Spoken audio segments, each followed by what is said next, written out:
Radio check. Nice. Looks like we're 5x5. Hello, hello, and welcome to the stream. I am starting to feel significantly better. My voice is coming back.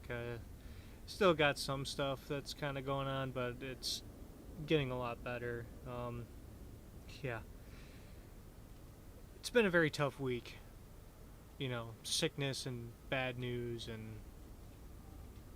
just all sorts of problems, but I get a break today and I wanted to sim out and have some fun and see if we can get the CRJ to perform as expected. There was a internet upgrade at the house, so hopefully that'll help smooth some of the aspects of this sim as we fly a third-party aircraft into 2024. Yeah, it's just been a rough go. I don't know now if I'll have time for the return flight, but I'm gonna stay optimistic, and as long as everything goes smooth, I should be able to do the return flight. There might be a chance that we don't. We'll see. Anyway, today we're going a little bit towards the south to where it's, you know, quote-unquote warmer, but it's pretty cold down there right now, I found out. We're starting in Little Rock, Arkansas, and we're going to Charlotte. And this is a real PSA operation in the CRJ 900, and so is the return flight. And it's going to be a little bit gusty, I think. There was a severe turbulence SIGMET way over the top of Charlotte up at altitude, and people were reporting moderate to severe turbulence. There was even a PIREP for extreme turbulence earlier in the day, but the SIGMET has moved on to the northeast and is no longer over Charlotte, but there are still reports of light, occasional moderate chop kind of along our route of flight, so we'll pay attention to the winds and pay attention to how bumped around we're getting.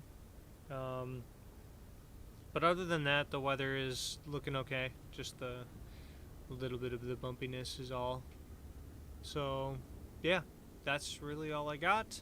Let's go ahead and step into this aircraft and get ourselves ready to head on to Charlotte.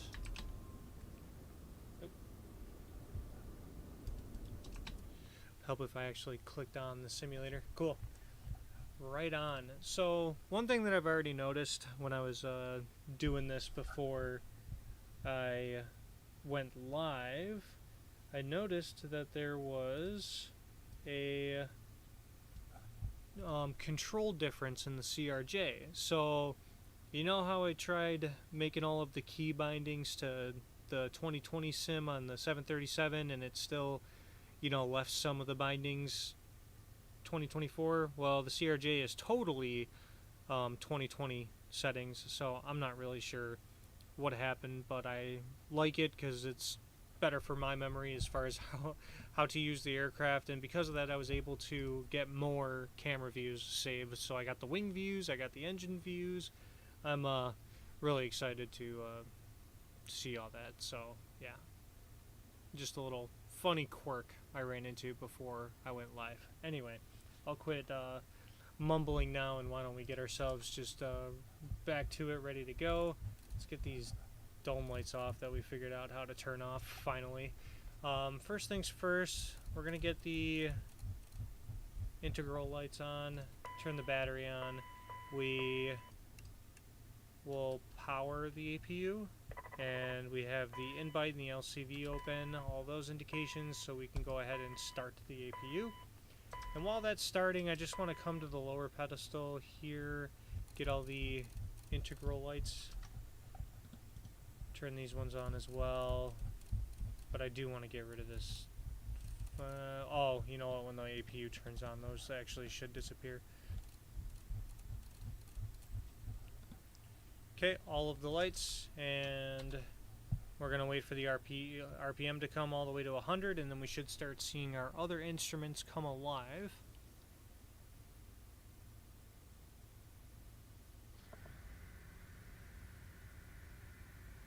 There it is. Alright, everything is alive. Nice.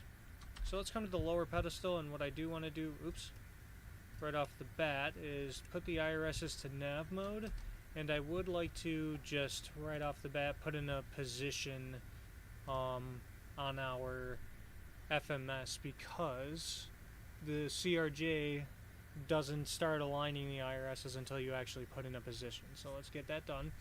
Database expires on the 22nd of January 2026, so we are up to date on that. That looks good to me.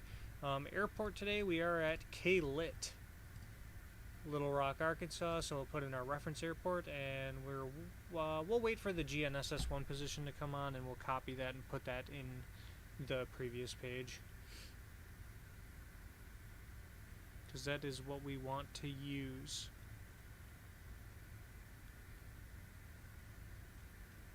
As soon as it's ready, of course. There it is. Okay, copy that, go to previous page, and put it on to set position, and flight plan, good. Now we're going to skip the FMS for now. We'll plug it all in later, but we're going to do our flows up top. Battery master is on, AC is extinguished, that's fine. AC power, all of these are extinguished, that's good, because we're not really, yeah, look at me trying to think and speak at the same time. Oh yeah, one thing I can do is turn on the camera, because I don't look like total garbage today. One thing I do need is a haircut. I was going to get that before I got very ill, but other than that, I'm looking better, which is a pretty good sign that I'm feeling better. As you can see, I'm wearing my Bills gear. The Buffalo Bills won their first playoff game today. Congratulations to the Bills. We beat the Jags. We move on to next week, and I'm excited for that. So let's go Buffalo. Anyway, back to it. All of the generators are in the auto position, which is good. Fire detection doesn't seem to work still in this aircraft, so I'm just going to skip it for now.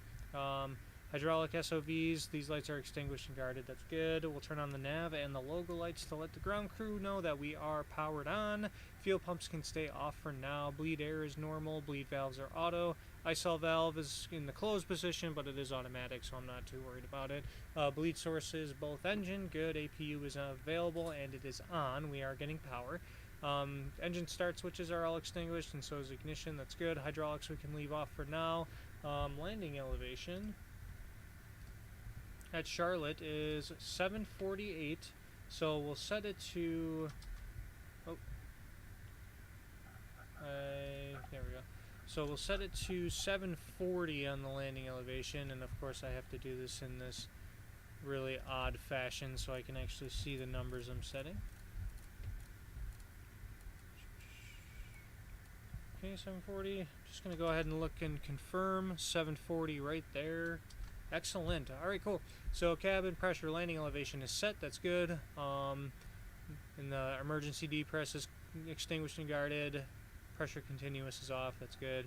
Packs will turn on, recirc fan will turn on, everything else is extinguished up here, that's good. You know, it's a simulation, so I'm not worried about temperature control. Anti-ice can stay off for now. Windshield heat can go too low. Probes can stay off for now. Dome light is on because we do need it. All of our lights are on, that's good. Landing lights are all off. ELT is in the arm position, that's good. Passenger oxygen light is extinguished and the switch is guarded. Passenger signs, no smoking on. Seatbelt signs on. And emergency lights arm, cool. So we'll come down here to the throttle quadrant and we'll just test, here I like to do it in this view because when you do these two switches you want to look for the enunciation up here. So bay overheat is red and we get the sound, or so I thought. It's kind of weird, I'm not getting sound right now. Let me verify.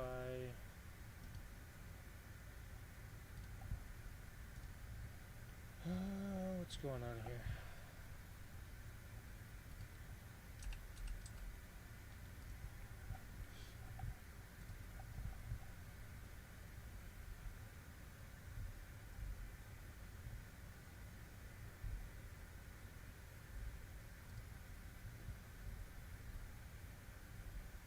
Okay, so that should be working.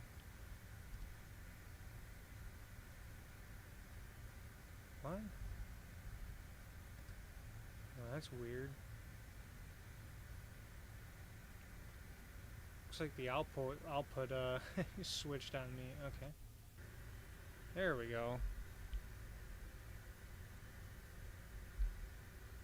That's very interesting. Well, I solved it, so that's good. Just make sure everything else is where it's supposed to be. Yep. And yep. Okay, cool. Yeah, I don't know what that was. My apologies. Sound settings were a little bit off. Let's light the plane up. Make sure all of the lamps are working. Yes, they are. Look at that. We got a Christmas tree inside of the cabin. Excellent. All of the other switches are in the proper positions. Ground proximity. The lights are extinguished. Good. Mech push. Extinguished. Good. Thrust reversers, if I could speak, are armed. Speed brakes up. Thrust levers in the cutoff position. Flaps are up. Good. Roll disconnect and pitch disconnect are both stowed. Come down here and we're looking for, we do have a squawk code from Auto ATC, which is 1003. So let's put that here. Like so. And make sure that's all in the correct position. Yes, it is. Cool. Volume knobs are all fine. They are what they are. ATC select, go 1. Our transponder is off of standby now, so that's good. Standby radio can get flipped on for now. Stab trim will turn on. Mock trim, engage, and the light extinguishes. Good. IRSs are in nav mode. Looking at the flight deck door that we can't actually, like, oh, we could use. Look at that. We can actually use it. Nice. The lights are extinguished, though. That's fine.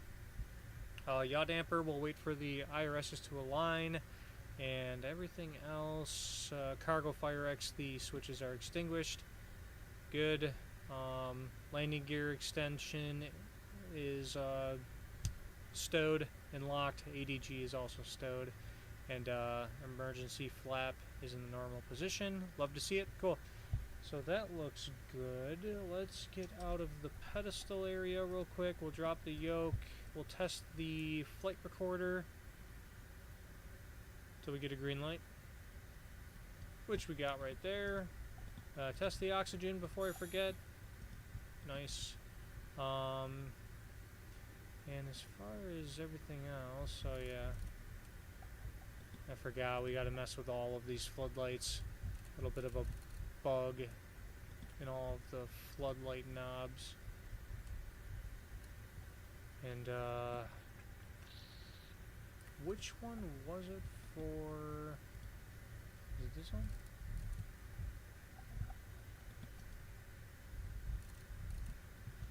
I'm trying to remember which one it was for the feet, because it wasn't the dome light.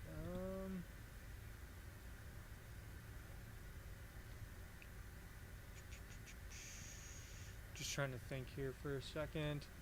The light by the feet, we can turn those off, and I just don't remember how. The one switch I totally forgot about. Oh, it did manage to get rid of those.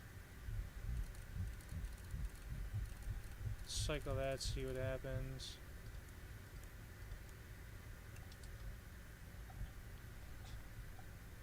What was the light by the feet again? How do you control that? Anyone know? No one's even here. Alright, oh, wait a minute. Floor. There we go. It's the switch. I forgot. There we go. So those are off now. Excellent. Still waiting for the IRSs to align. So, let's go to the EFB here. One thing I did forget to do was set the payload for the aircraft, but I thought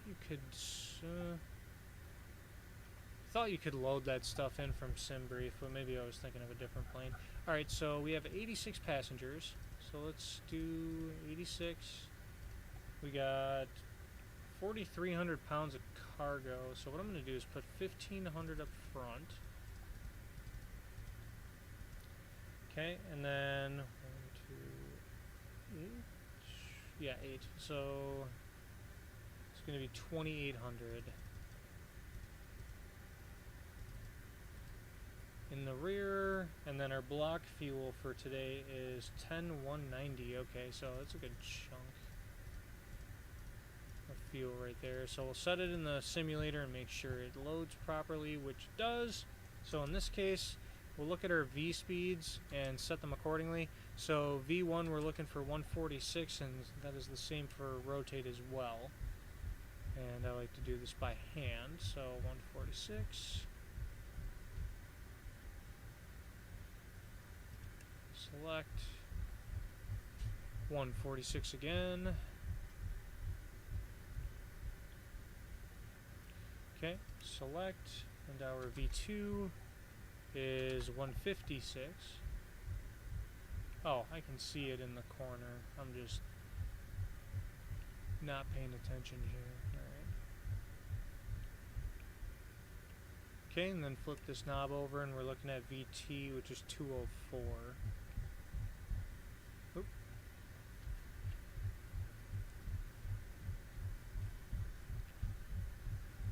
It's going to be a lot of scrolling.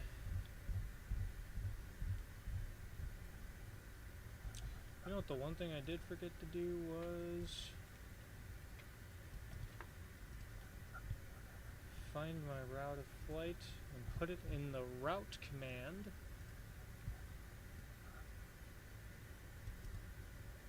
So let's go ahead and do that.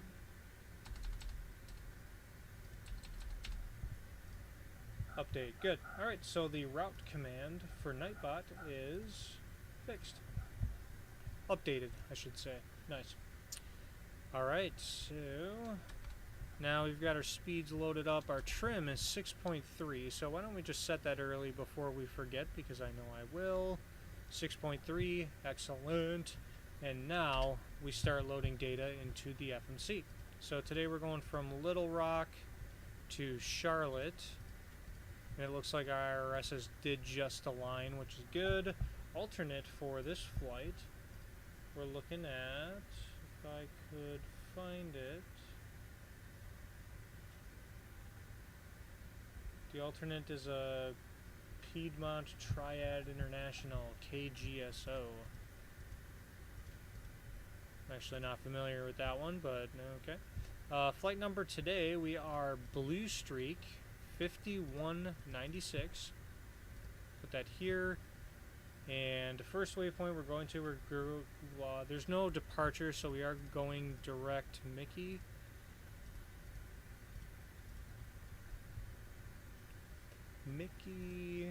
And then from Mickey we're going to Nashville VOR. Then from Nashville we're going to Taza. And Taza is the beginning of our arrival, so let's go arrival. So we are departing from Simbrief has us runway 4 right, and I'm going to verify that the weather matches. Oh, winds are calm, so yeah, 4 right, let's do it. Runway 4 right, execute, and then go back on arrivals, and we are doing the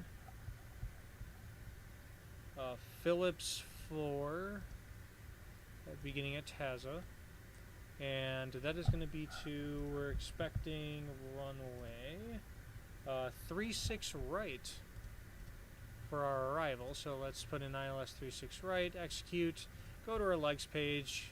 There's already a discontinuity there, which is fine. We'll get rid of it, and another one there, get rid of that. And no more discontinuities, so we'll execute. So the route is loaded, and we're good there.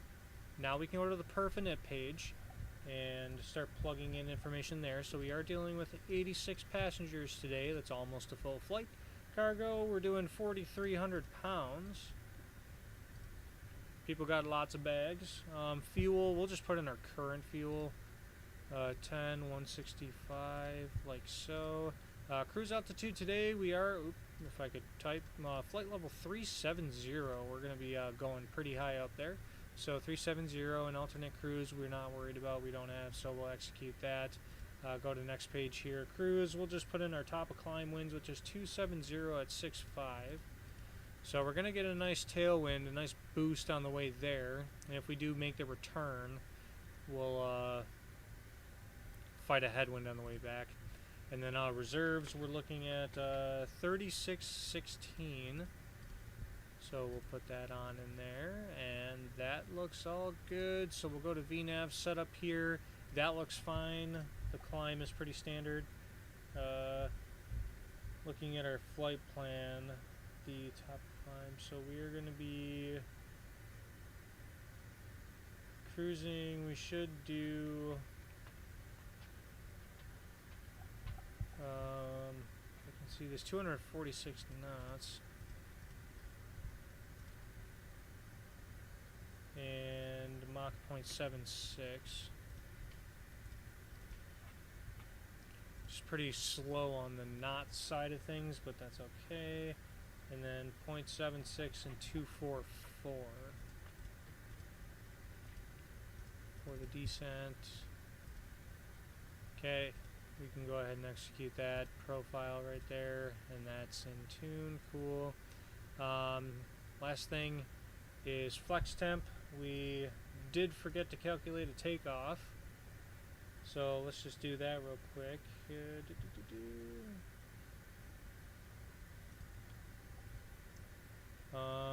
Select temp, so we're looking at flex temp of 36. Put that on in there. Cool. Alright, so the FMC is loaded as well, and one thing I did forget to do was plug in the altimeter. We're looking at 3053. Wait, how old is that? Oh, it's 31 minutes. It's still valid. Okay. So 3053, that should be in inches of mercury. We are in the US, in North America. 3053, and no ATC is online right now. So we're going to be just going straight to our cruise altitude of 37,000 feet, flight level 370.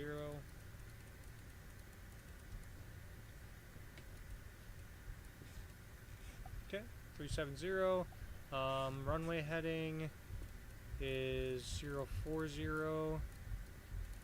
We'll just assume for now. We'll do a heading sync when we line up. So the heading's good. The speed, we'll just set that in the air. And autopilot is set. Excellent. Cool. So now we're just going to go back to our EFB, go to our checklist and verify that everything was checked. Crew and oxygen masks checked. Audio warning panel, if I can speak, checked. Electrical power is checked. Fire detection doesn't work for some reason in the sim. External lights are checked. Fuel panel is checked. Bleed air panel checked. APU panel on and off, we'll keep it on. For engine start panel is checked. Yep, good. Hydraulic, ELT, yeah, everything's good here. Nose wheel steering is off. I'm just gonna kind of speed through it. Thrust lever quadrant is checked. Trims were set. Yaw damper, that can come on now. And we'll look for, make sure that disappeared off the annunciator panel, which it did. And the source select panel should be FMS 1. Yep, good. Okay, before start, passenger signs are on, landing elevation is set, altimeters are set, FMS is set and checked, IRSs are aligned and in nav, radios and nav aids are good, takeoff briefing complete. Alright, so what we should do real quick before anything is just check all of these pages. So the hydraulics look good, everything's in the green, electrical, APU generators working, that's good. Go to the battery page, oops. Everything's green, getting the proper voltage, sweet, and fuel. Okay, that looks good. Awesome, I like it. Alright, so we can get ready for pushback. Beacon can come on, fuel pumps can come on. We'll running across here. Oh, hydraulics can all come on and get pushed into auto. And sweet. We are ready for pushback. Real quick, I should see what the CTAT is for this airport. Oh, it's a Charlie. It should only have one.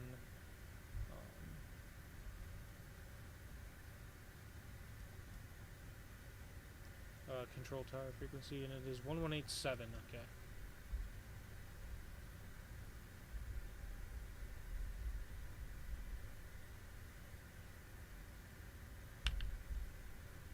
And 122.8 is on standby. Okay.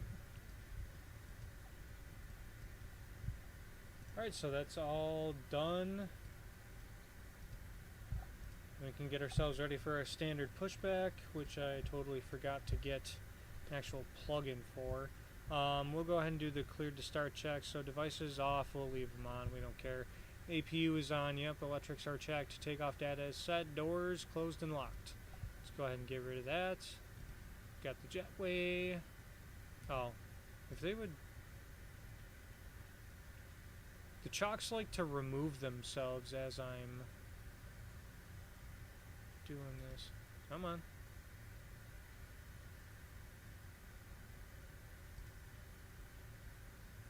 I guess I just have to close the door. Okay. So the wheel chocks are now removed. That's good. We're ready for pushback. Beacon is on. Fuel pumps are on. And quantity is good. Hydraulic pumps are on. Parking brake on and off. Cool. Alright, nice. So with that said, we can begin our pushback. Get the handy dandy headphones on so I can listen to CTAF and the radios.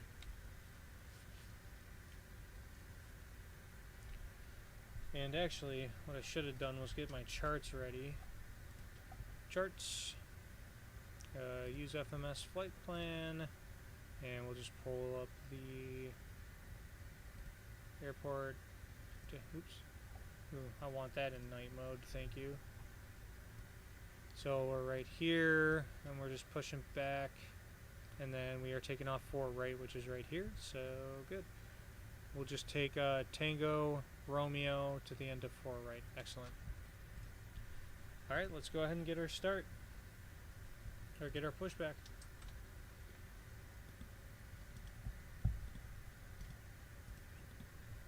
Release the parking brake.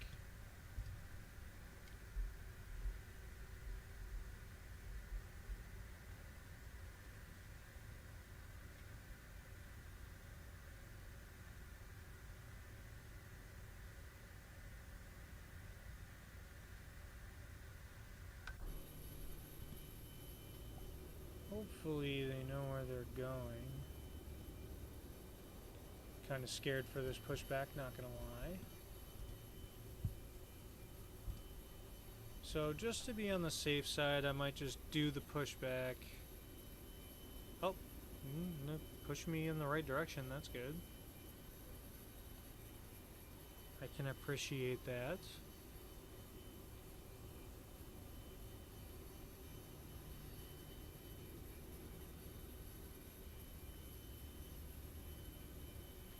I almost wonder if in 2024, you know, they did the pushback to go to a certain spot. Oh, and look at that. He's done. Wow. Okay. So I will say I am rather impressed with that. Do I have to redo all of these lights?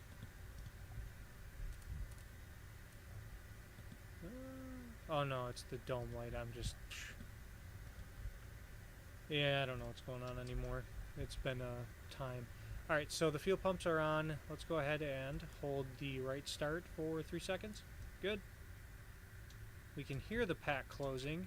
We should get an indication up here, but we don't. But we hear it, so it's good enough, I guess.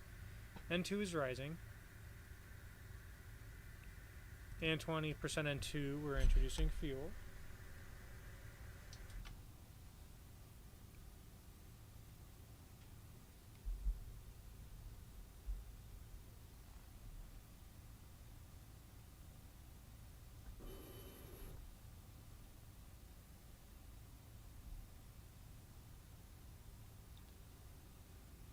Not much sound coming out of that one. I thought we would get some sound. That's unfortunate.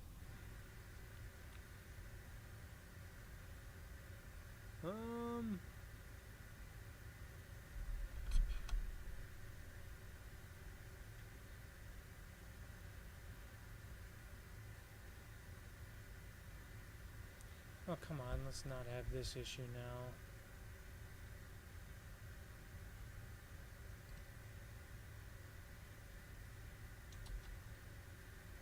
Which is probably why there's no sound.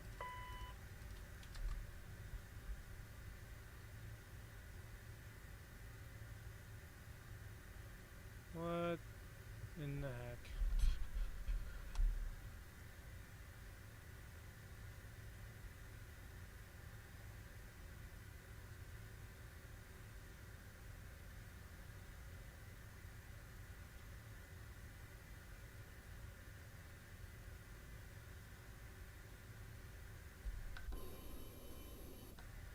What is happening?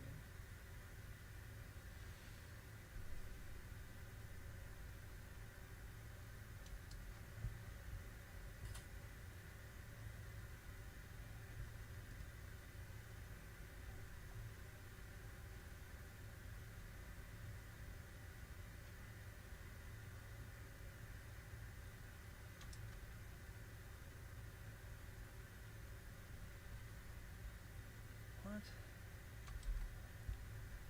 Follow the checklist. Fuel pumps and quantity are on. Hydraulic pumps are on. Yeah, why? Let's go to electrics. Doesn't make much sense. Fuel. I mean,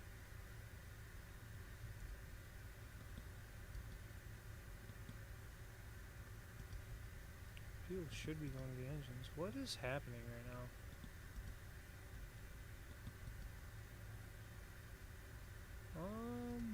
Okay, let's try this again.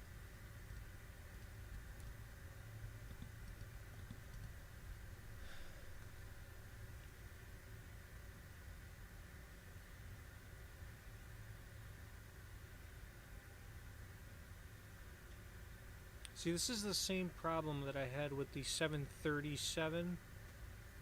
The first time I flew it, but then I moved it away from the gate, and then I didn't have the problem again. So why? I pushed back, I'm away from the gate, and now...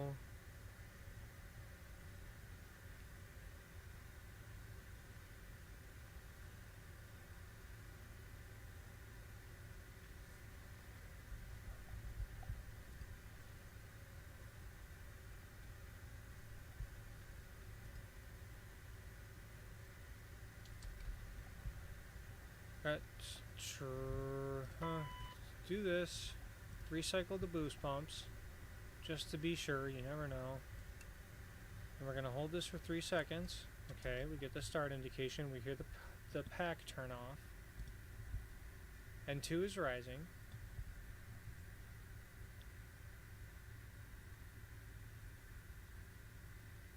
%, N2. Let's introduce fuel.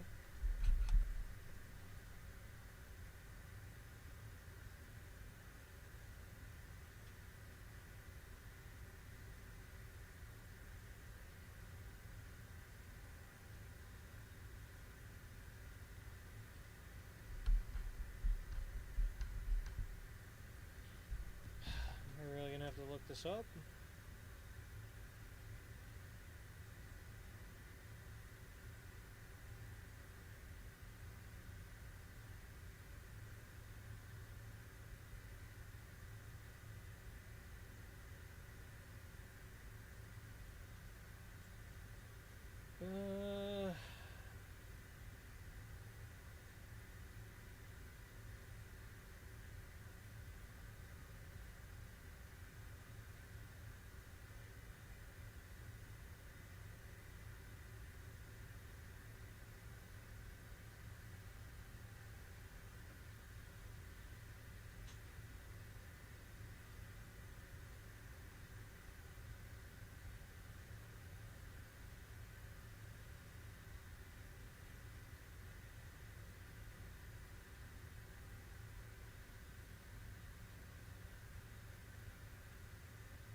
Yeah, I can't really find any good answers on this or why it wouldn't be working.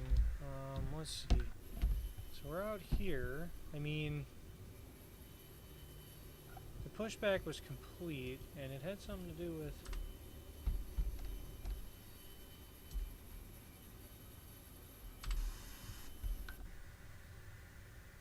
Oh. Okay, and now they're moving. So I just had to take it in and out of slew mode? How strange.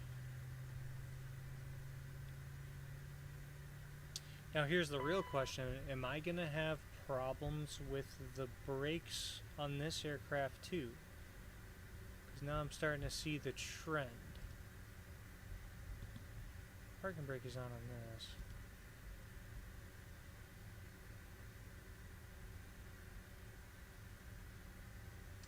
Smoking, the use of e-cigarettes, and use of any tobacco products is prohibited. Yeah, so now we're getting actual sound. In case of an evacuation. Okay. Let's try the left engine. 1, 2, 3. Okay. And N2 is rising.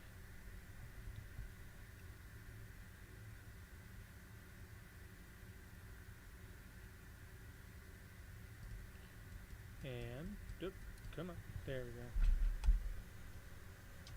Secure the vest around you and pull on the red strap to inflate it. As we prepare for takeoff, please take the time to make sure your seat is upright, your tray table is secured, and your seatbelt is fastened. Thank you for your attention.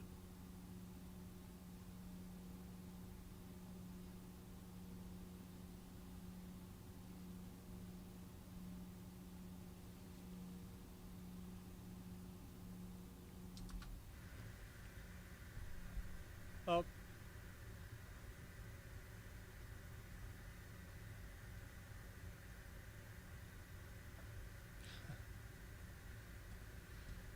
Okay.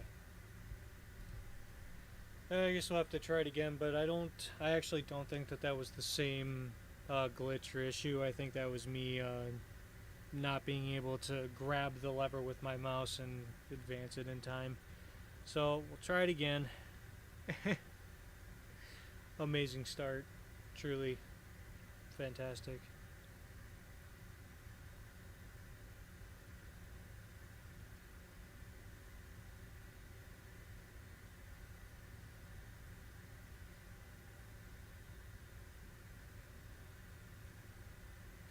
Just waiting for the N2 to go back to 0.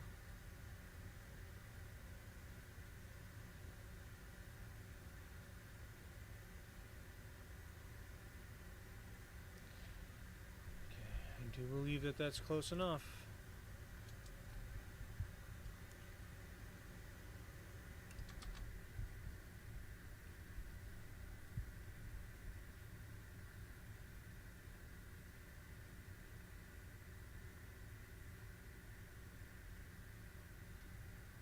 %and 2, come on.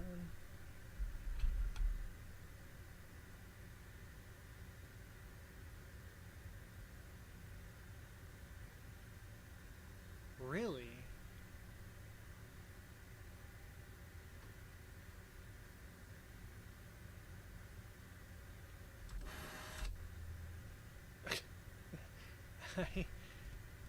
I need to put it into slew mode to get the engines to work?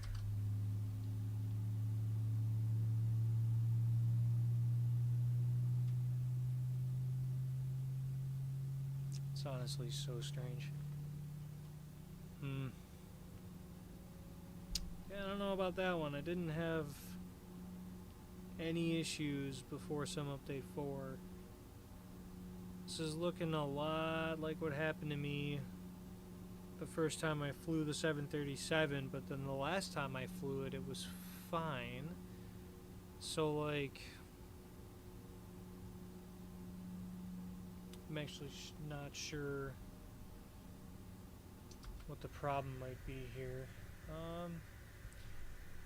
But that's fine, because we have 2 good engine starts. We'll check the hydraulics. Yep, we're getting PSI. Engine generators, electronics are good. Fuel flow's good. So, okay. we'll roll with it. After start, generators are all on auto. Electrics were checked. Bleed valves are on auto. That's good. And packs are on. Yep, yep, yep. APU can actually come off. And what temperature are we indicating out here? Let me see. Standing air temperature 3 degrees Celsius. So it's like just above freezing. So we are going to get our cowl anti-ice on. We'll go ahead and do the continuous ignition since we have the anti-ice system on. Anti-ice is good. Probe heats as well. That would be smart. There we go. And then nose wheel steering, armed, good. And taxi flap 8.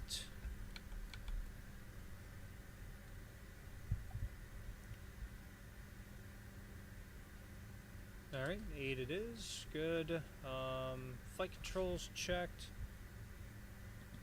Come down here, and we'll just watch this.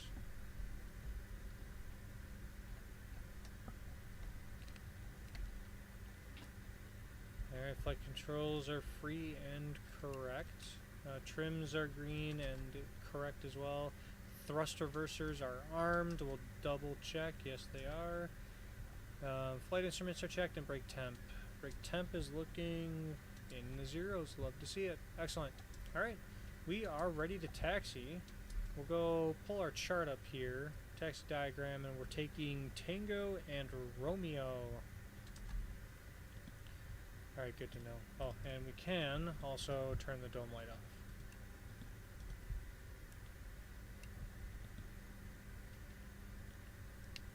Little Rock traffic, blue streak, 5196 is at the terminal, taking Juliet Romeo to runway 4 right, Little Rock. Alright, so let's turn off the parking brake. That's incredibly dark. Darker than I was anticipating.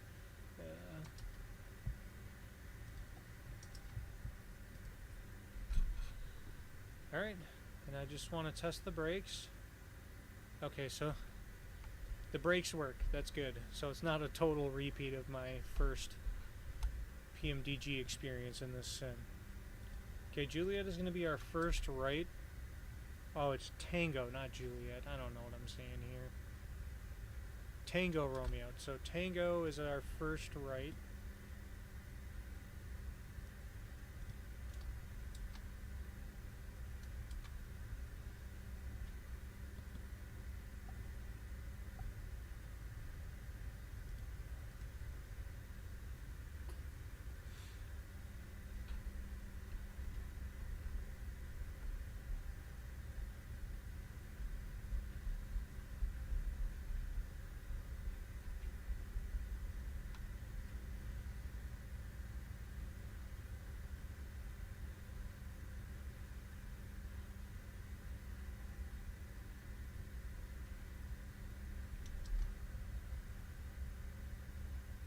And Romeo is going to be our second right, or our first right from here, but the second right turn that we are making in total.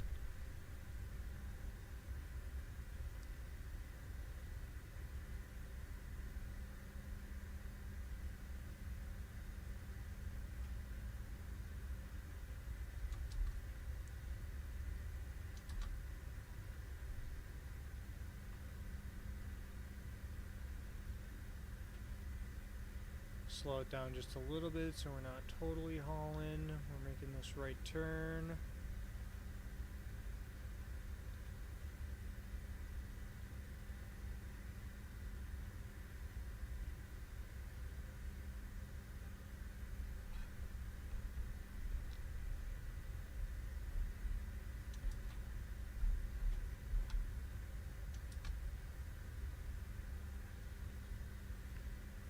I was just making sure that the taxiway does make that little curve to the left, and in fact it does, so.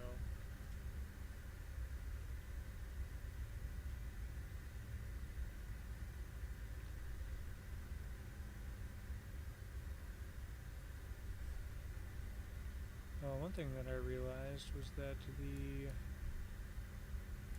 first waypoint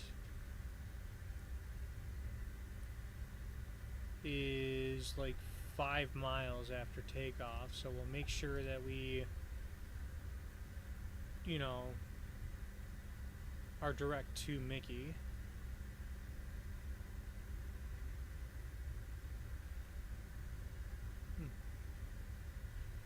CRJ's wanting to taxi a little bit faster today than usual. This thing wants to cruise. I usually have to bump the throttles up to get over like 13 knots, but this thing is actually trying to like maintain 20 on the ground.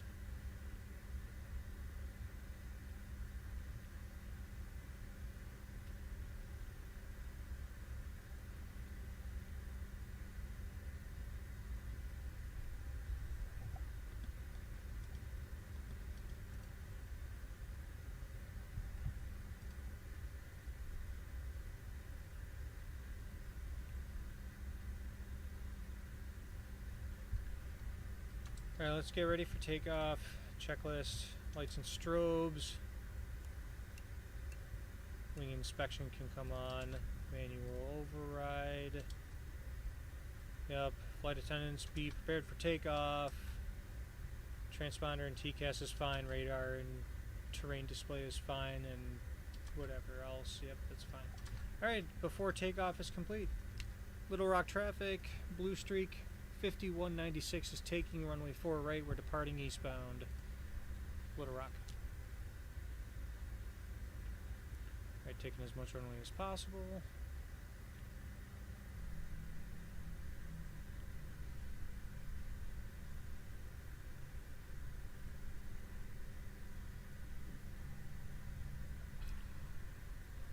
Alright, we're going 60% N1.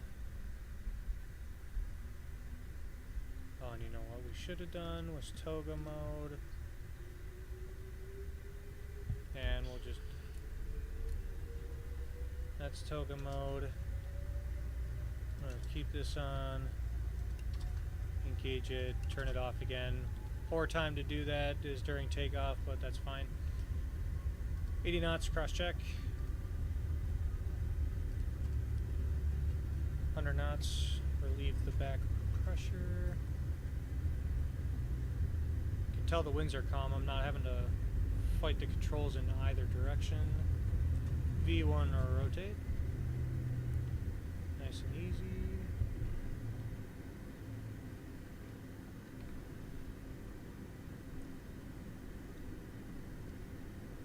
Alright, positive rate, gear up. Go ahead and arm nav mode here. Gears up. Alright, let's go ahead and drop the nose just a little bit so we can start picking up speed. Want to go direct Mickey. We'll go flaps 1 here, speed up to about 180.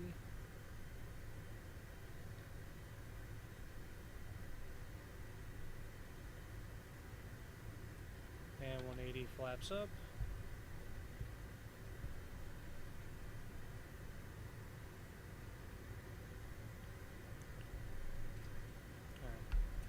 So we'll go to climb mode. We'll do speed, engage the autopilot, and we'll try climb at 250 knots now.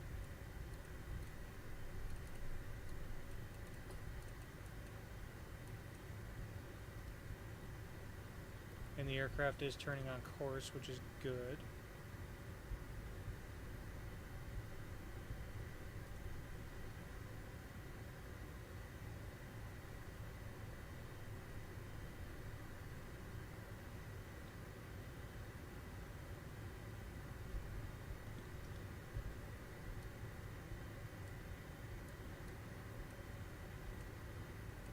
That light's so aggressive.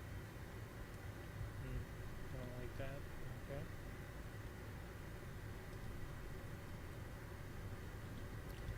Alright, now we can increase the range.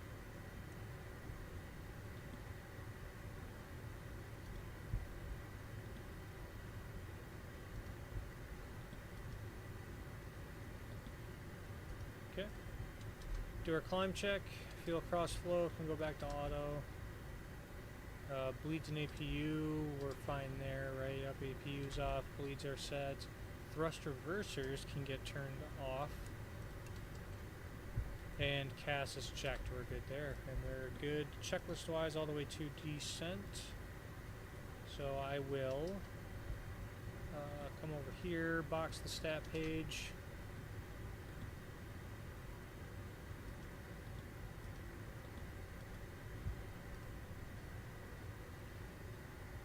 And now just enjoy the view.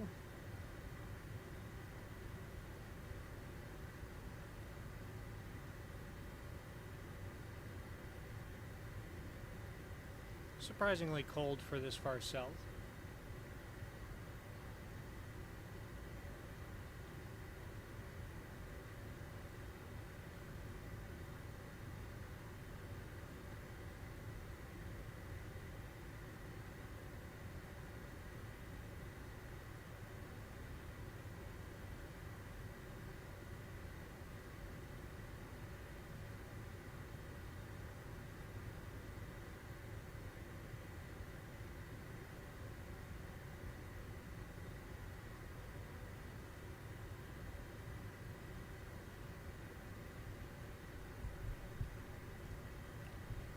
Alright, so what we'll do is increase the speed. We'll climb at about 290 knots. We're just doing it slowly so the plane doesn't try and dive bomb the ground. We'll do the heading sync, then notify the flight attendant.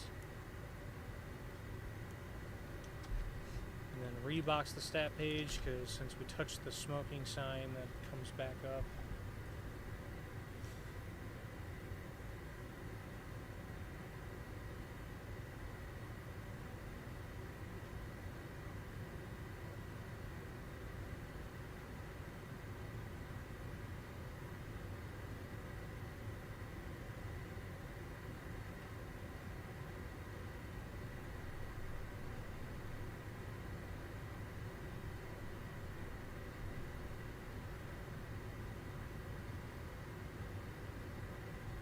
Alright. 290. The autopilot's doing a very good job at maintaining what I want it to maintain. That's you know, knocking on wood wherever I can find any. Although if there's none around me, it's behaving how I want it to behave. Oh, there's a wooden chair. I'm gonna knock on it real quick.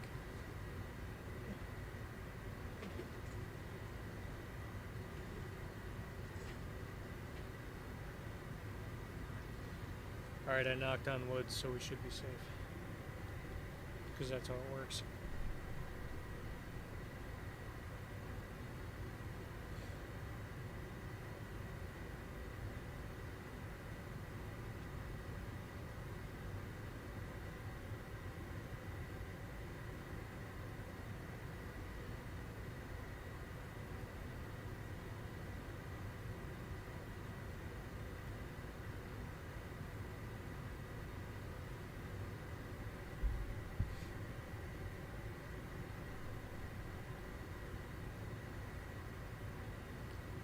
I believe our VNAV had us climbing at Mach 0.77, but our cruise is Mach 0.76, so I'm going to shoot for more for 0.76. Just because it doesn't make much sense for the climbing Mach speed to be higher than the cruise. I mean, I guess it does, but to me it doesn't.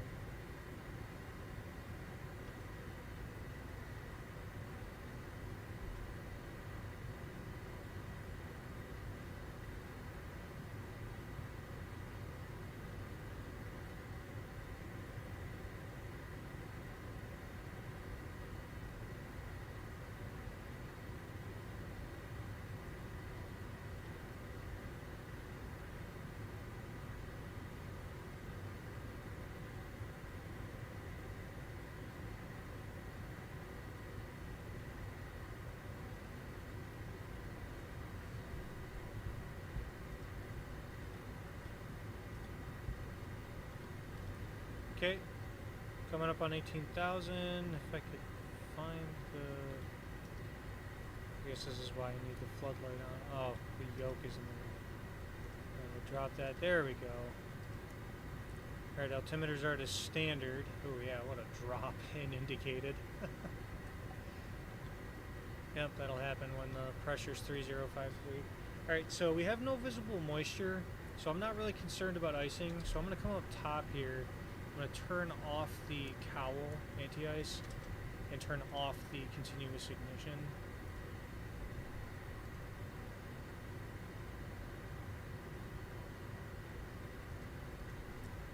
It's a performance degradation for no real reason, so we're just going to get rid of it.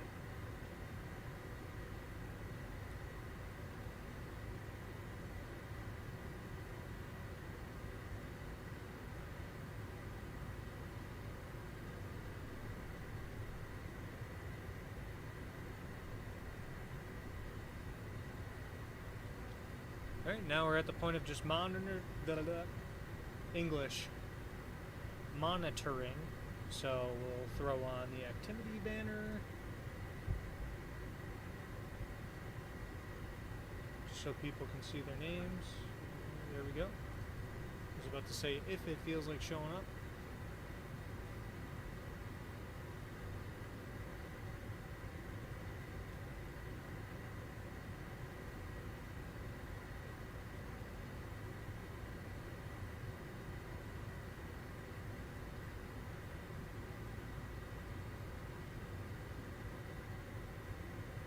Still climbing rather well. We're at 21,000 feet and we're still at 1,900 feet per minute. I don't hate that. It's pretty decent. But we do still have well over 10,000 feet to climb, so we're going to keep on chugging along.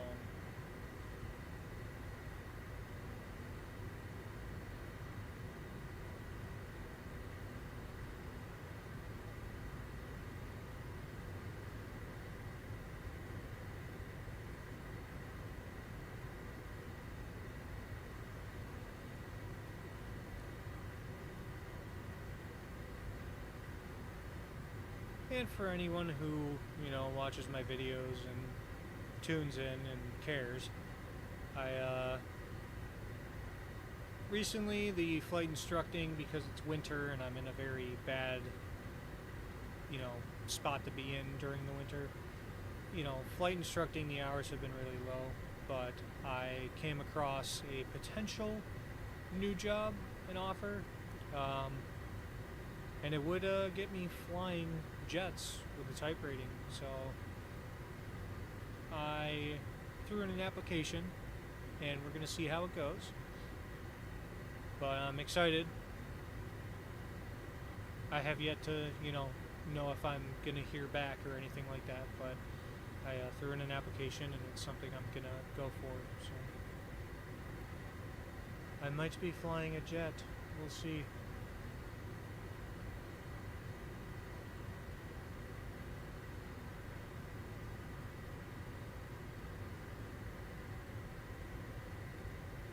As of right now, we're going to pretend like it's a pipe dream, so we don't get overexcited for something that might not, come to fruition, but I threw in the application, and someone said they'd put in a good word for me, so it's always possible. I'm going to be very cautiously optimistic.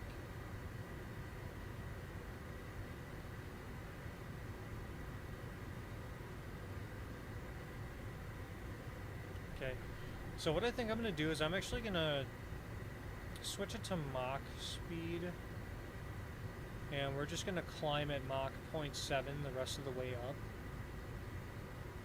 because I honestly just hate, extended climbs that just don't really need to be. So if we keep it at Mach 0.7, we should be able to give ourselves just an ever so slight boost in our climb.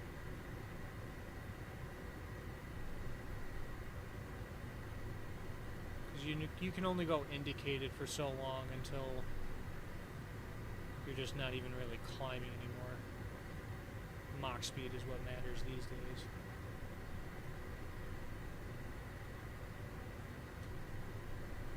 and for some reason now the aircraft is oscillating up and down. I think it's because the Mach speed is moving, but whatever. Oh, you know what?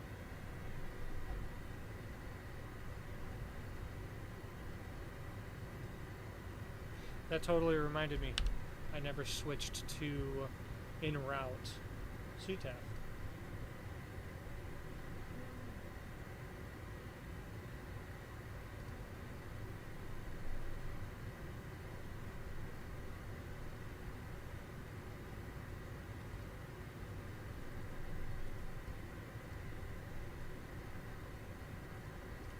Charlotte Tower is online and has been for an hour, so we could try and see if we get any ATC at the very minimum for a landing and taxi clearance.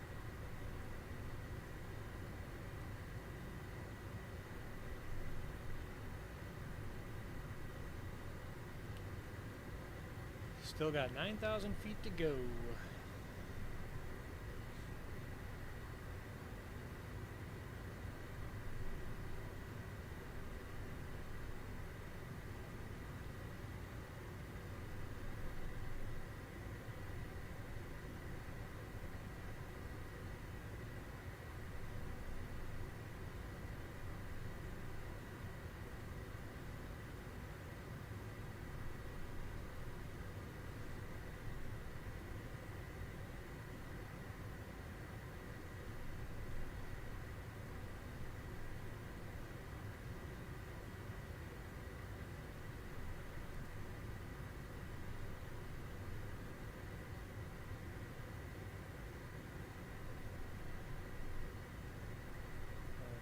Stuttering up at the cruise altitudes. I'm not a big fan of that.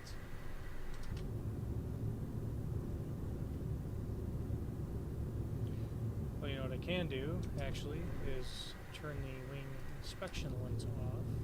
Oops, that was the wrong button.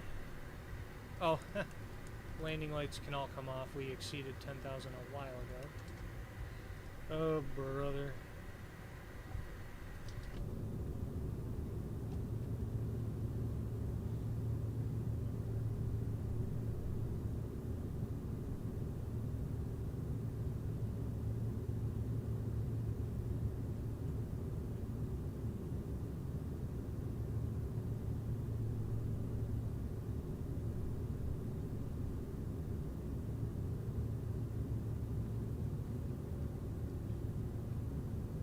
Say 2024 does look quite good.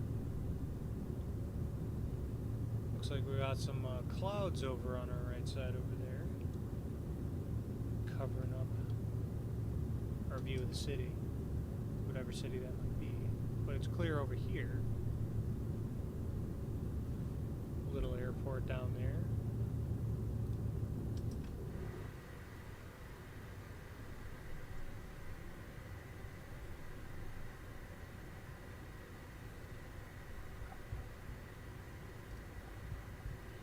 Double checking the heading sync. Got a tailwind of 46 knots, which is not terrible. It's not great either. The more tailwind, the better. But maybe we'll have less headwind to fight on the way back if we do manage to have the time to make that return trip.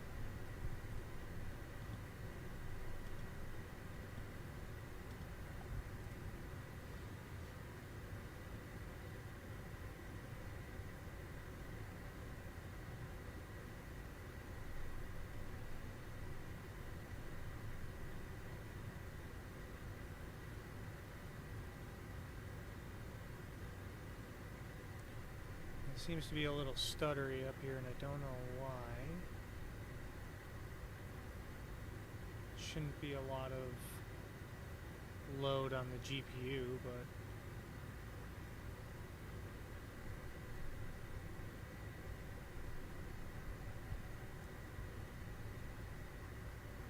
not gonna lie, I'm just kind of feeling like I might reduce the climb speed here to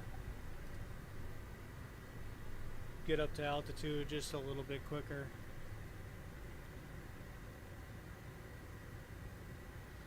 I honestly could care less what the cost index is. Today we're not trying to waste a ton of time.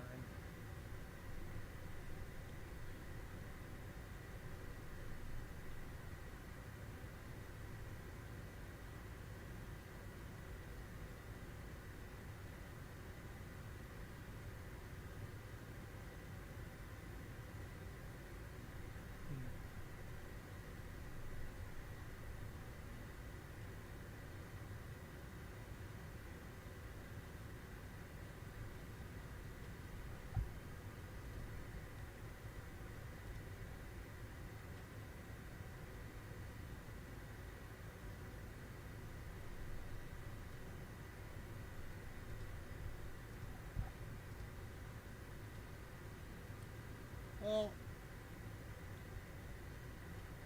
we'll just kind of treat it as a pseudo cruise and kind of hang out, and we'll monitor the gauges and just kind of watch the flight throughout. So we'll treat it like it's cruise and camera's coming off, but I will be hanging around, watching, and we'll prepare for descent, you know, relatively soon. Looking, probably going to be in cruise for about like 35 minutes or so, somewhere around there. It's not a particularly long flight, especially since we're going to be having a tailwind on the way, which did just jump to 62 knots. So it is getting increasingly strong. So, yeah, sit back, relax, enjoy the view, and I'll be around.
We are crossing over the Memphis area now, so let's see if this view...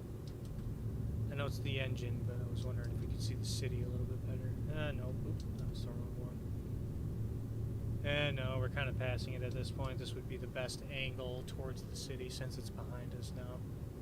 But yeah, Memphis.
am going to set up the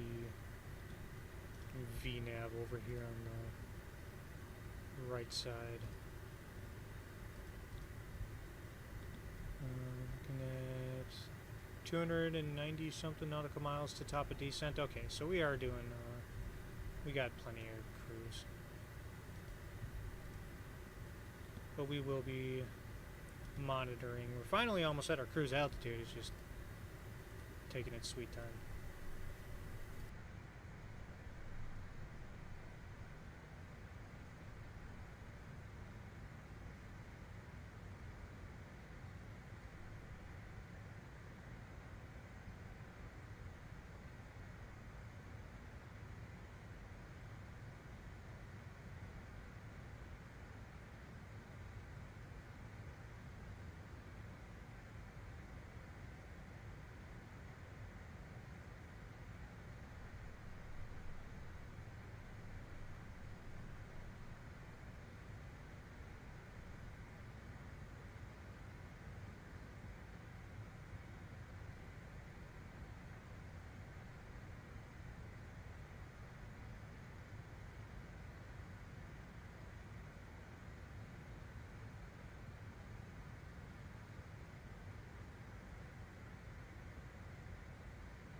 Alright, we're finally at our cruise altitude. Now we're going to let our engines pick up some speed.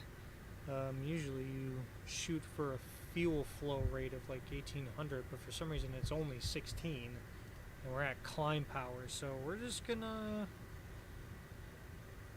I guess, not use that to determine our cruise power setting, and we'll just watch the speed and adjust accordingly.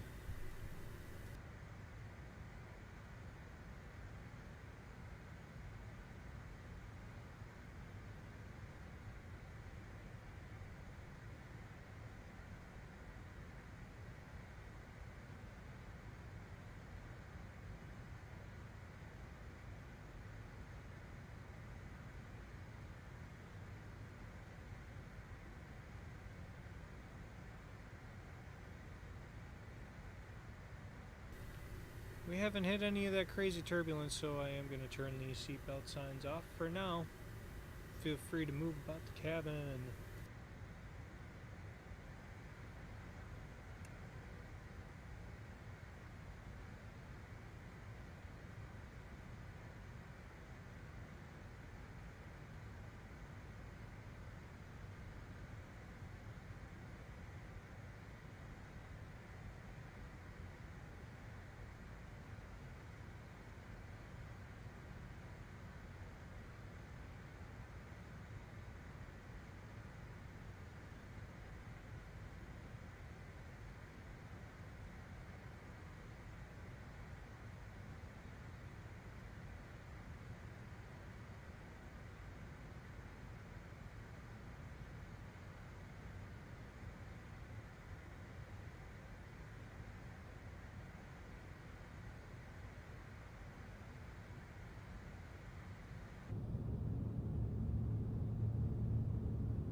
Okay, so that flow rate did kind of pick up. It's 1800 right now, each engine, and the speed seems to be holding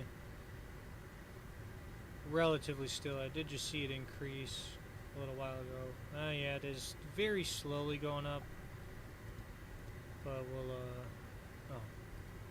still actually kind of going a lot right now. So let's, bring it back just a little bit.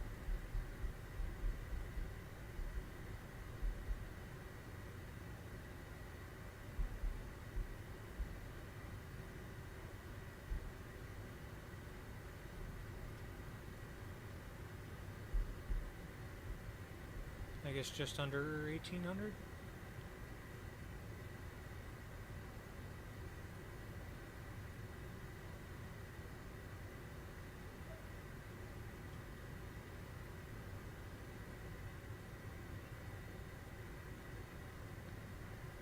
I mean, I guess it is also altitude dependent, but we are still picking up and we don't want to be getting too fast here, so we'll walk out just a little more power until it stabilizes.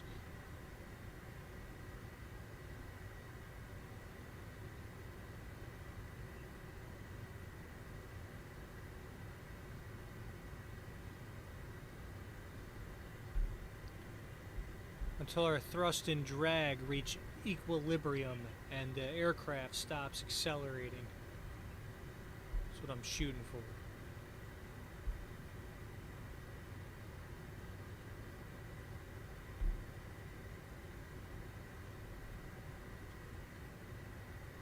Actually looking more in the low 1700s for the fuel flow rate, giving us power. Trying to maintain that speed.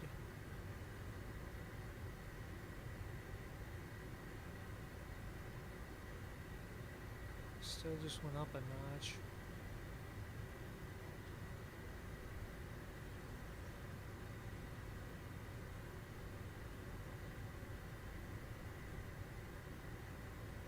Well, let's enjoy an external view for now. We'll check back up on it in a little bit.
Alright, so top of descent's coming in about 80 miles, so we'll go ahead and brief the arrival. Oops, that was the wrong cameraman.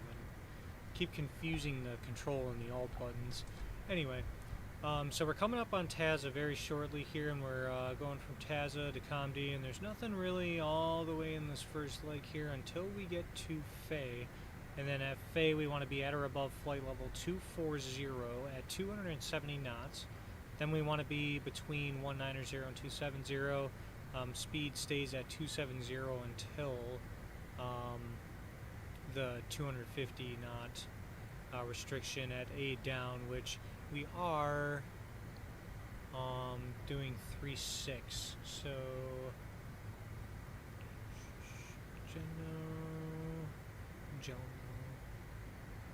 okay, so yeah, we are continuing to down here on the bottom side, and then we're probably going to vector ourselves to runway 36 right, I believe it was.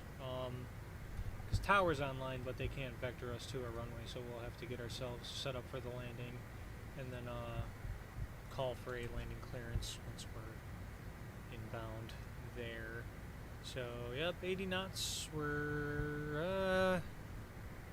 We were looking good on the speed, but it did kind of pick up a little bit, so I guess we have to walk back a hair of throttle. But yeah, alright, top of descent we'll look out for, and we'll respond accordingly and get ourselves into Charlotte. And as of right now, it does look like the return trip is looking pretty good.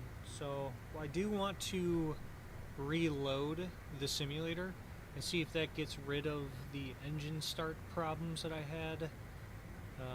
I don't really know how successful it's going to be, but we're going to try it because that was a very weird issue to have after pushback. So I'm going to restart the sim, reload into the gate that we stop at, and then go from there. So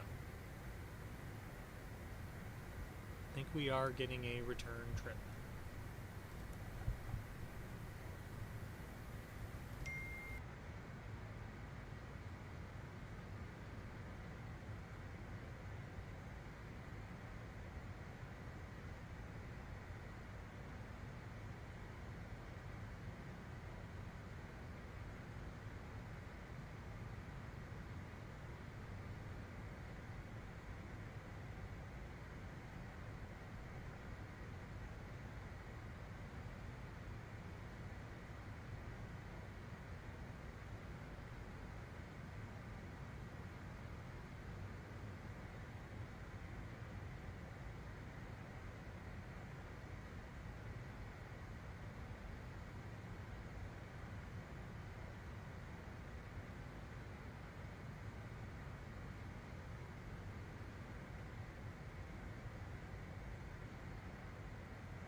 That's good to know. So the Charlotte altimeter is 3035, but our first altitude restriction brings us down to 240.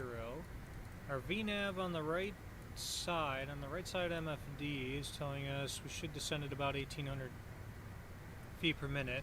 So let's go ahead and do that. We're going to also pull some power back.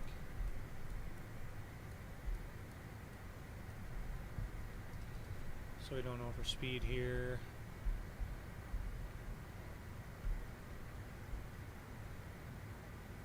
Want to be mindful of speed. It's probably a good idea.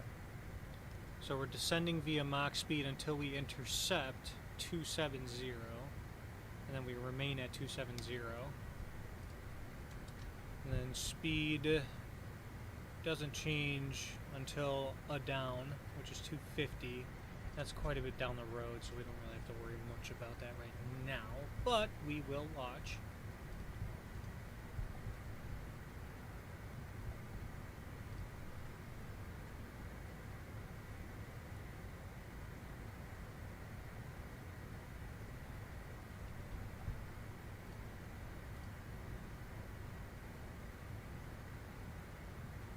Charlotte Tower is still online. Oh, it looks like a staffing change too, because it says he was only online for 31 minutes, and I previously checked they were on for like an hour. So that's kind of cool.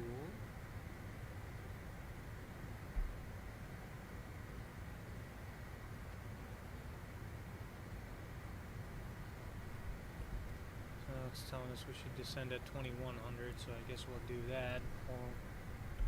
Pull more power back. Oh yeah, there's 270, so we'll have to hold 270 knots.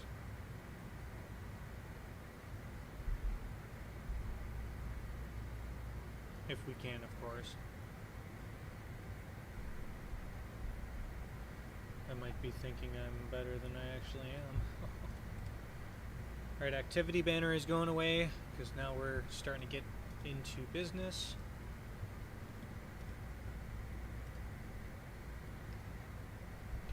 Okay, 270 knots. Let's maintain that.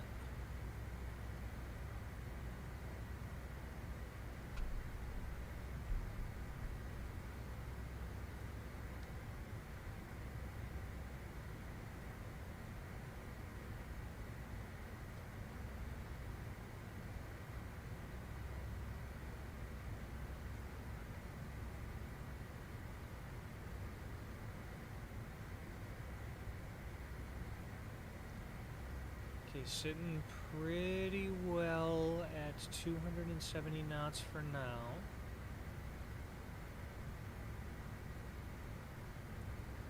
We want to make sure that we're above flight level 190 by Jenny, but below 270, and based off of the arc here where we're going to hit 240, I think we'll be plenty within that restriction, which is good. After we cross Faye, we can lower the altitude floor to 190.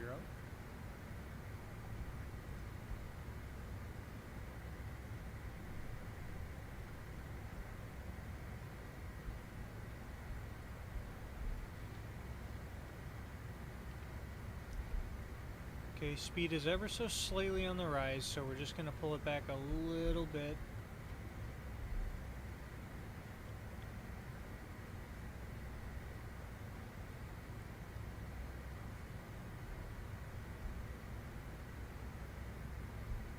Alright, so we crossed over Faye, so we can lower the floor to flight level 190. I'm going to do so carefully, because I do have the accelerated knob turn on. Yeah, speed's really on the pickup, so I guess we'll walk the throttle out a lot more. Okay, now we're starting to go back to 270. Sort of.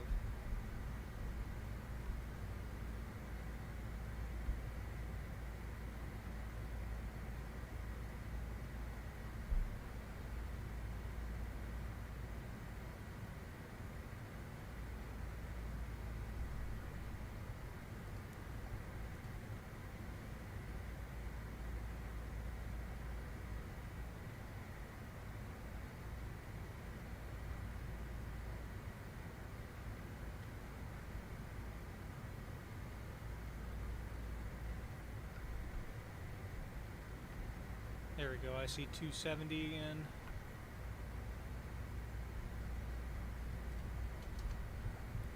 After this, bottom is 16,000. Okay. Ooh. What in the stutter happened there?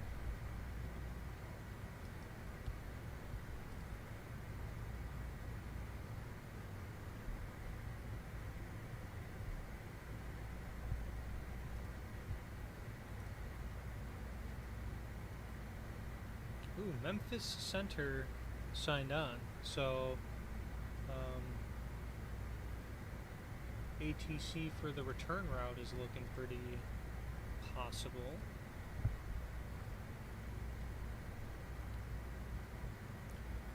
Okay, I'm plenty confident that we're not going to bust the altitude restriction at Jenny, so we're just going to lower this to 16,000. And at this point we can take the altimeter, and it was 3035.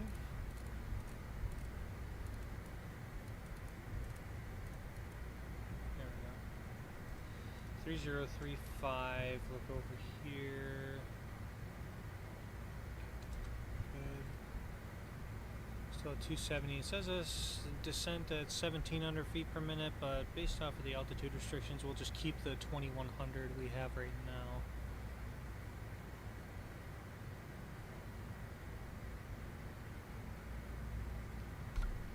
Speed's wanting to pick up a little bit, so we're gonna throttle way back here.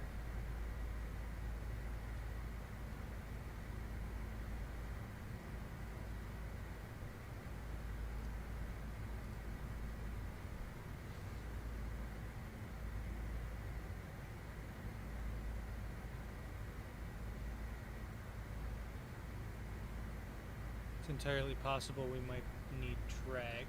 I do see some visible moisture up ahead, so we are going to throw on the cowl anti-ice and continuous ignition. Actually, we can run through the descent checklist. Landing elevation set, fuel checked, double check we have plenty. Oh yeah, 5295, that's good. TCAS is good, radar is good, CAS is checked, landing data is set. Approach briefing, we're doing the ILS 36 right, and we will further brief once we get a little bit closer.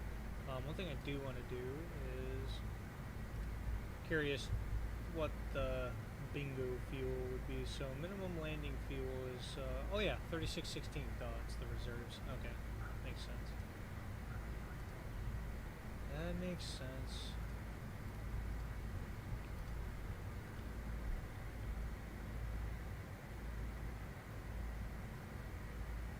Airspeed's sitting at about like 275. It's not wanting to go down at all. So we can lower the floor of the altitude to 12,000, 12,000.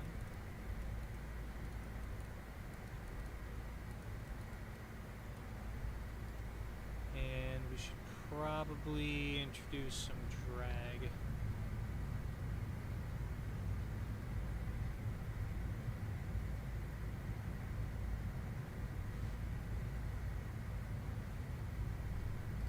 What's after this 12,000 restriction? It is 11 and then 10. Oh, okay. So, and then 10 by C docks, and then we should be getting approach instructions from there. Okay, I feel pretty confident in that, so I'm just going to get the ILS 36 right, ready to go. Okay, final approach course is 003, 108.9er. Minimums are 927, we'll remember that. Airport elevation 748. Missed approaches, climbed to 1320, then climbing right turn to 4000. Outbound Charlotte VOR radial 093. Okay, so that's that outbound radial intercepting right there. And then we're going to intercept the Locust intersection, which is 24.9er DME from Charlotte in a hold. Or as directed by ATC, and it looks like that is going to be a direct entry with right turns. Alright, cool.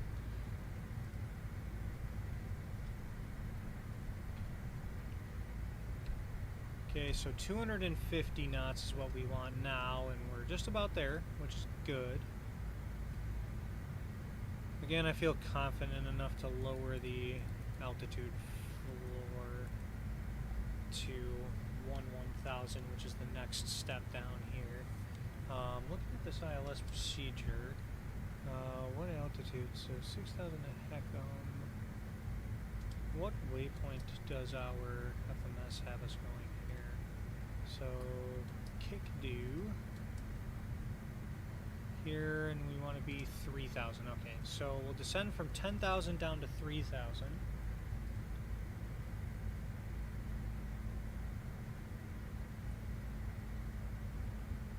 Okay, now we're at 250, so I'm just going to see what happens when we take away the drag. If,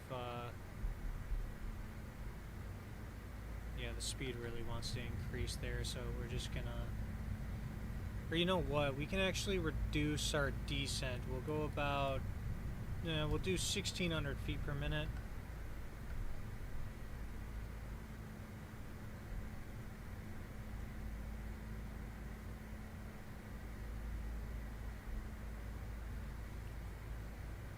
Oh, and you know what? We are in our final descent, so let's notify the flight attendants. And camera can come on. There it is.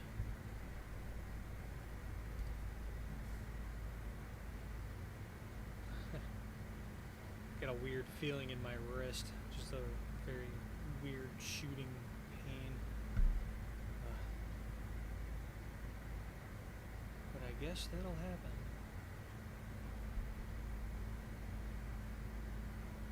Normally, probably not, so we can even reduce the descent rate a little more.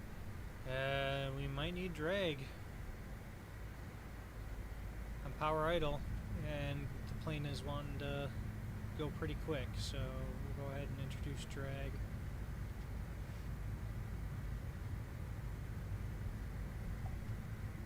Gonna double check the altimeter on Charlotte. Yep, 3035.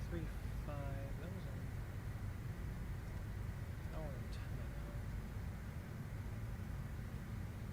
I'll just roll with it. Charlotte Tower's still online, which is good.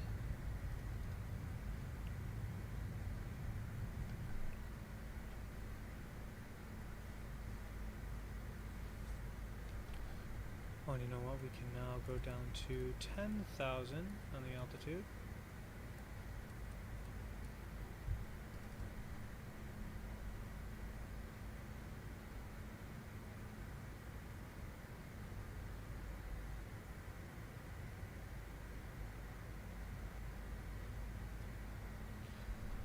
We can actually reduce the descent rate even more because we're going to be hitting 10,000 pretty early.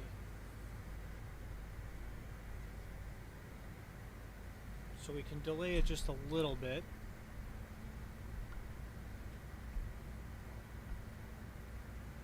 Now I don't need any more drag. I need actually a little bit of extra power just to maintain speed.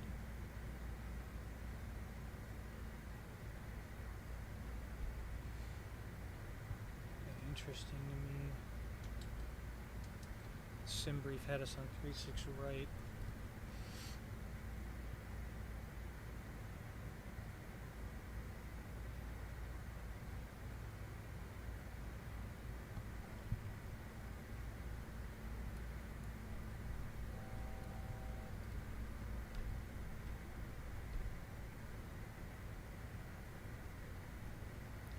Getting into some clouds here.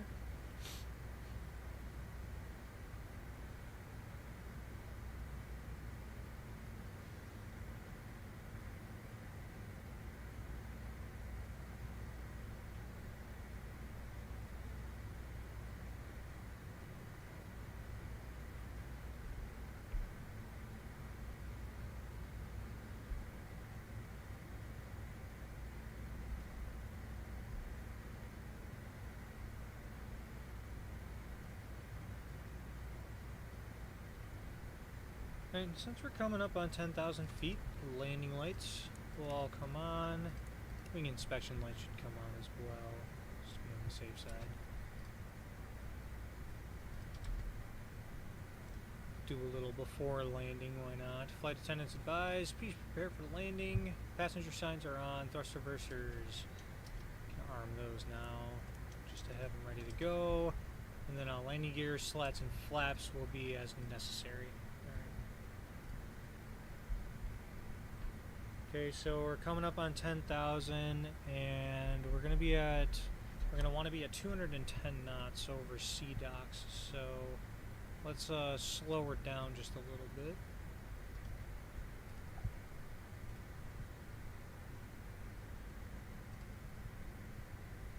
And just like that, Charlotte signs off when I am just about there.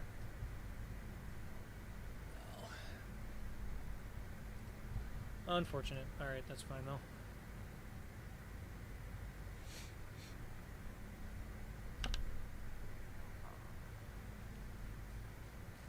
Okay, we're just gonna tune in to Charlotte, listen into what's going on here.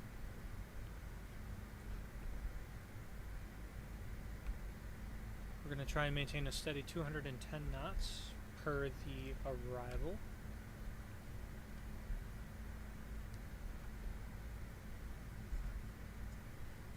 Trying to get the right seating here.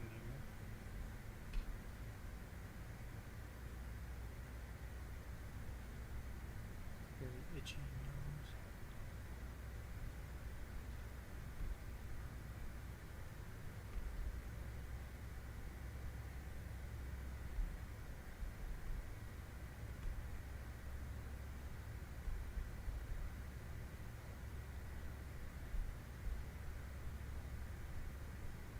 Turn the seatbelt sign back on.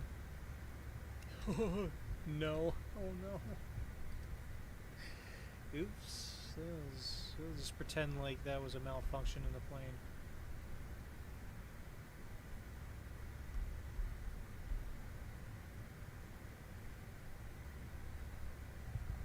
Right on. So we're at 10,000. We're pretty much setting up for a downwind on the runways. We're going to tune our altitude bug to 3,000 feet because that's where we want to be when we intercept the approach.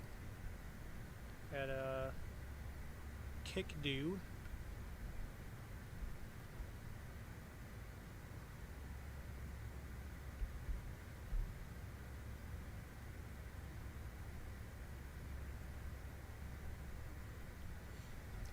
Okay, let's go ahead and descend down to 3,000, shall we?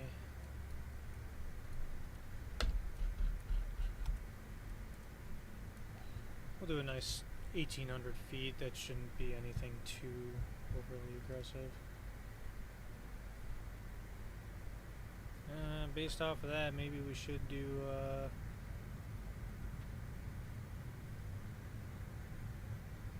little more.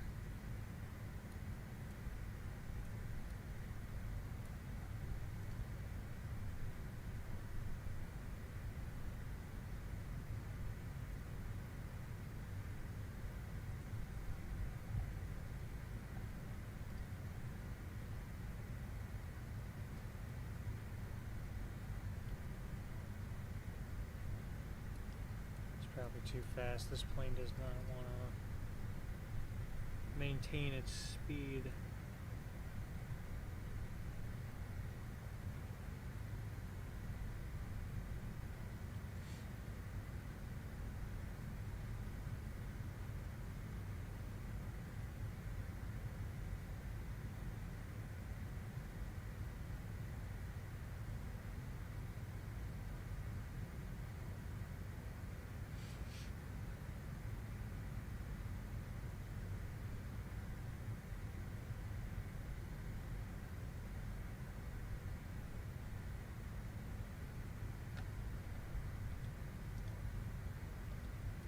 Interestingly enough,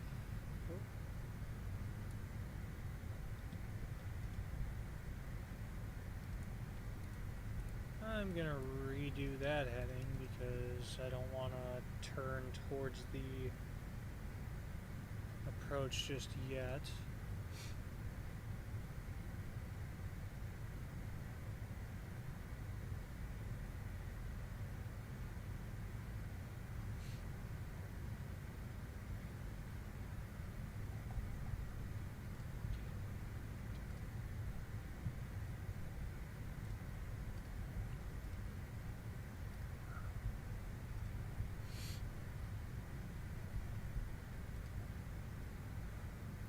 This plane does not want to descend without going too fast. Ooh, I am starting to get some ground contact though, that's good.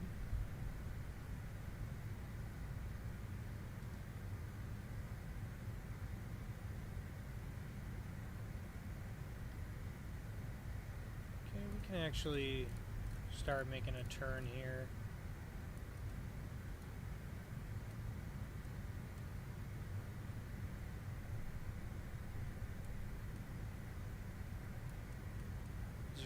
Zero, we'll go perpendicular to the runway. Oh yeah, I went way too far out. I was thinking I was needed more time than I actually did.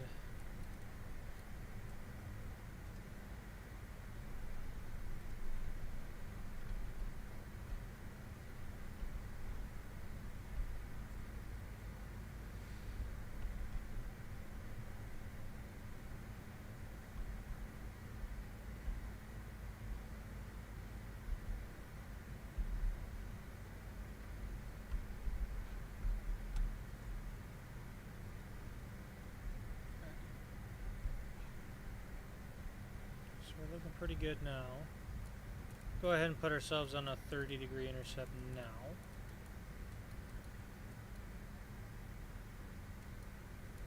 Switch the nav source to localizer.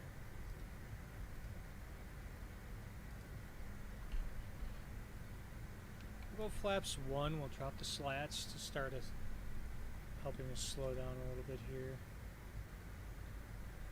A little bit of ice on the windshield wiper, it looks like.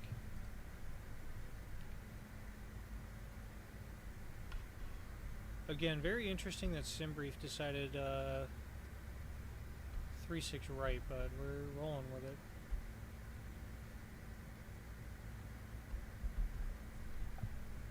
It wants what it wants.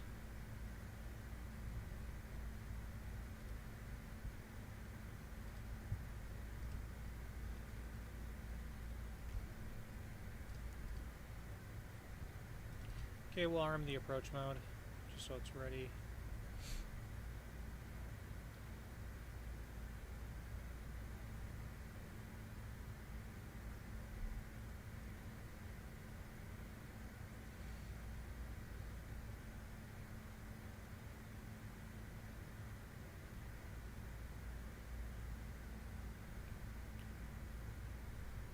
Now we begin to get ready. Ooh, ice. We getting an ice indication? Is that what it's telling us?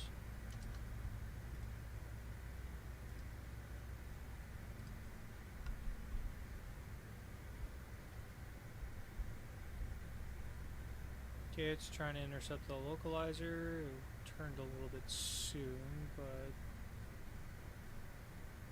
okay. It'll do what it do, I guess.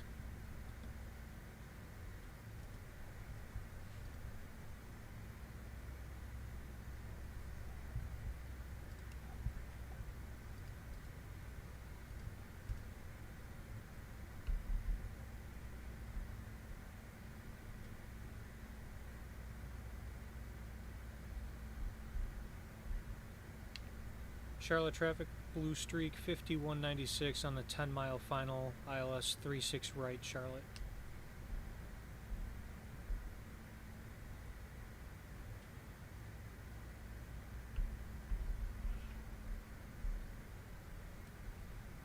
Okay, as long as you don't take too long on the runway, we're good. Okay, we're gonna go flaps 8, and we're gonna go about 180 knots.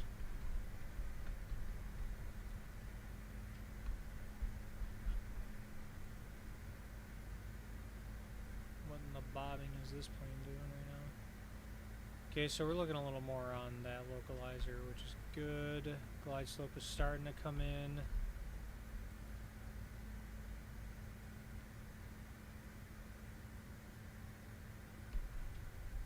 Okay,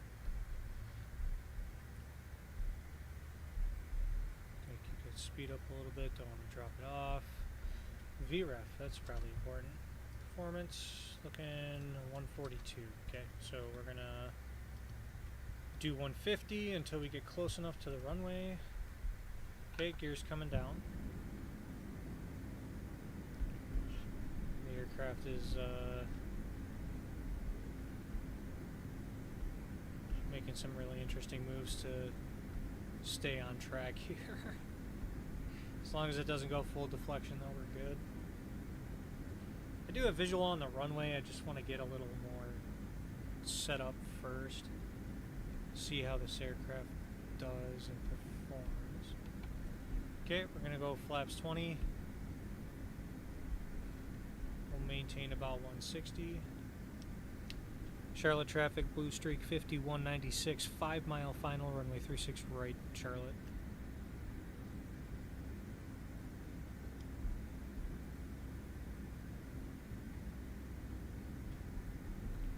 And we'll go flaps 30. And slow to about 150.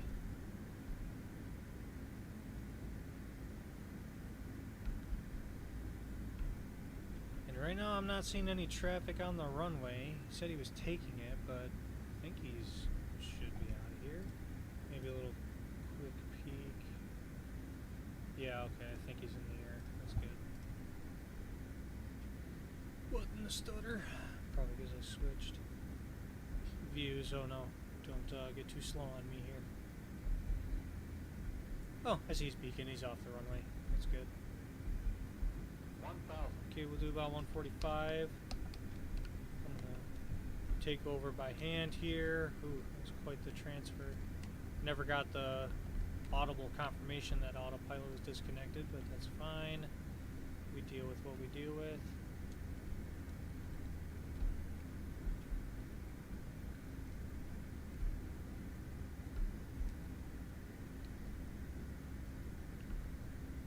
Stable.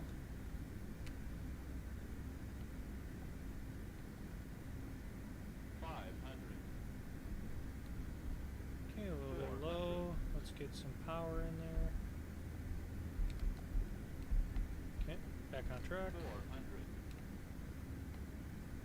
Looking good on the speed. Still very stable. We do have 3 greens, flaps 30.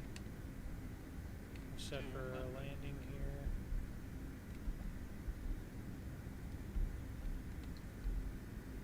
Sync rate. Oop, sync rate, excuse me. 50. Flight slow. 30. 20. 10. Okay, nice and easy. Ooh, 206, okay, I'll take it, why not? Okay, 2 in reverse, nice and easy on the nose. Ground spoilers did deploy, which is good. We'll introduce some brakes here. 60 knots, reversers out. And we're going to skip this first high-speed turn-off because we're still going kind of quick.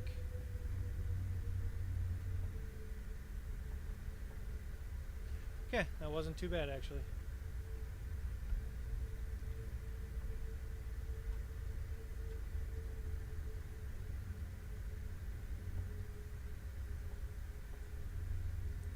Alright, we'll take this turn off here. And while we're at it, just look for the APU.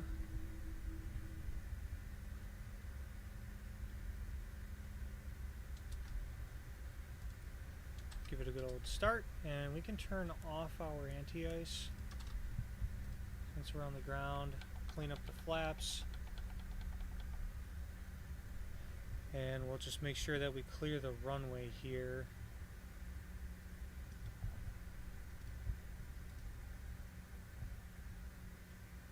Okay, I'm looking for gate Echo 28. Alright, so Echo 28, good.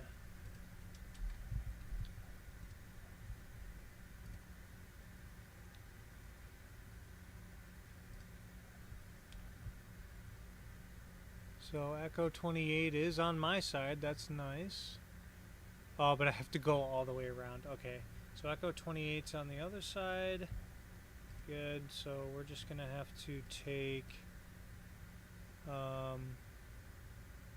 Charlie to the Echo Gates. Alright. Charlotte traffic blue streak 5196 is clear of 36 right, taking Charlie to the Echo terminal, Charlotte. Okay, so our flaps are retracted. Our spoilers seem to be clear, so we're good there. And actually we can turn off strobes, wing inspection lights. We don't need those.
Slow it down just a little bit.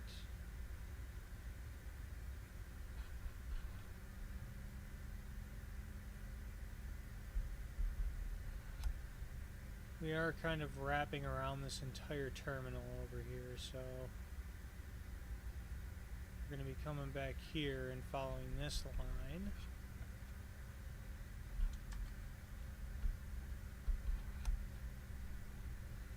Definitely not going to the hard stand.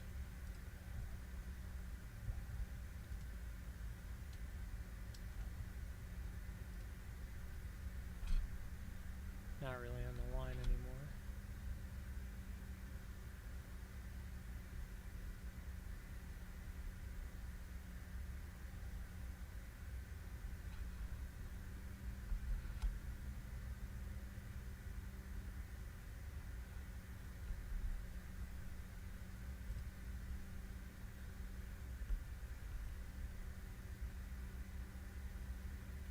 Didn't even know that Charlotte had like a... Well, I didn't know that the Echo terminal was like kind of stuffed in a corner like this.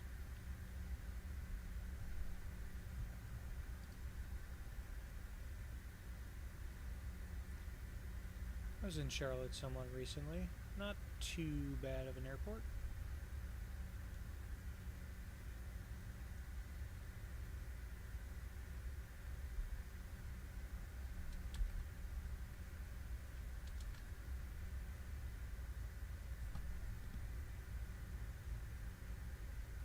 Oh, the ground is labeled. Okay, that's kind of neat.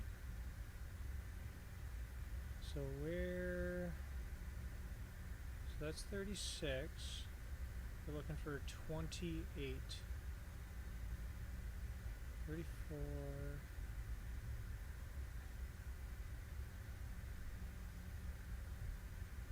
32.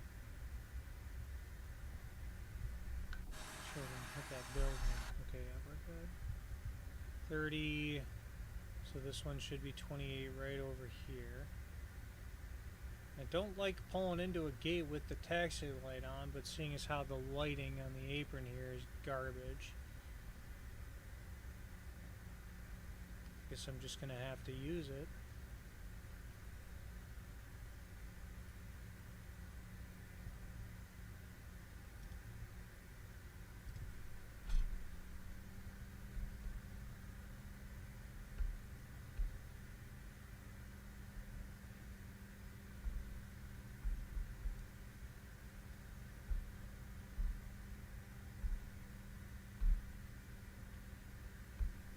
I did just realize that there's no jet bridges over here though, so we're gonna be not using one of those, I guess.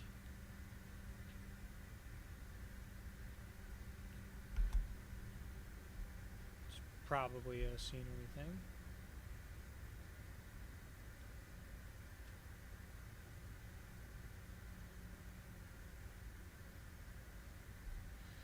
Alright, we're going to set the parking brake and then just quick double check our after landing check. After landing IPU, yep, slats, flaps, good, lights are good, probes are off, we'll turn those off. Probes are off, and then shutdown check, parking brake is set, seatbelt signs off, thrust levers shut off. So, seatbelt signs off, thrust levers, dang it. Gonna have to throw the dome light on so I can actually see what I'm doing. Thrust levers shut off. Then we're below 20% and 1, so beacon can come off.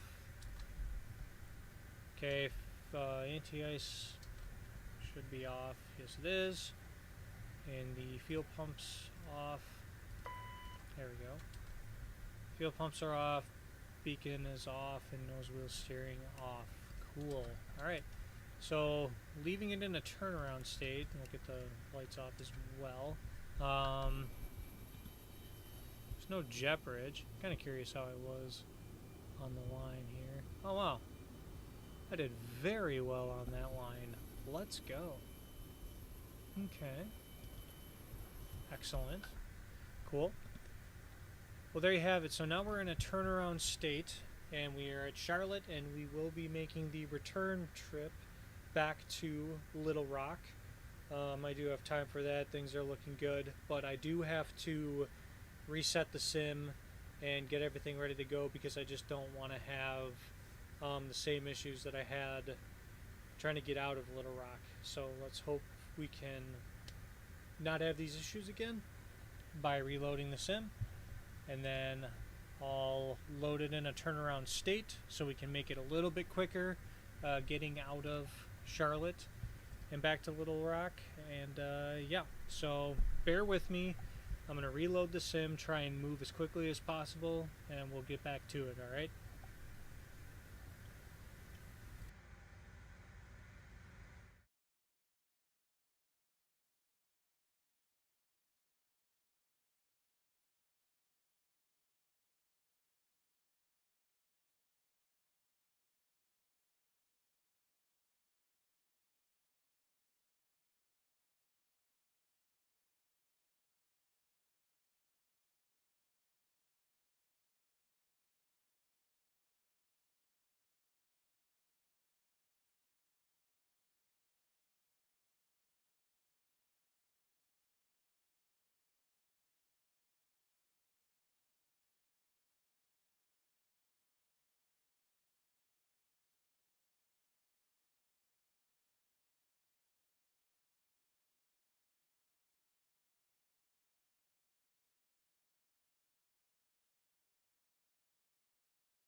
Right on.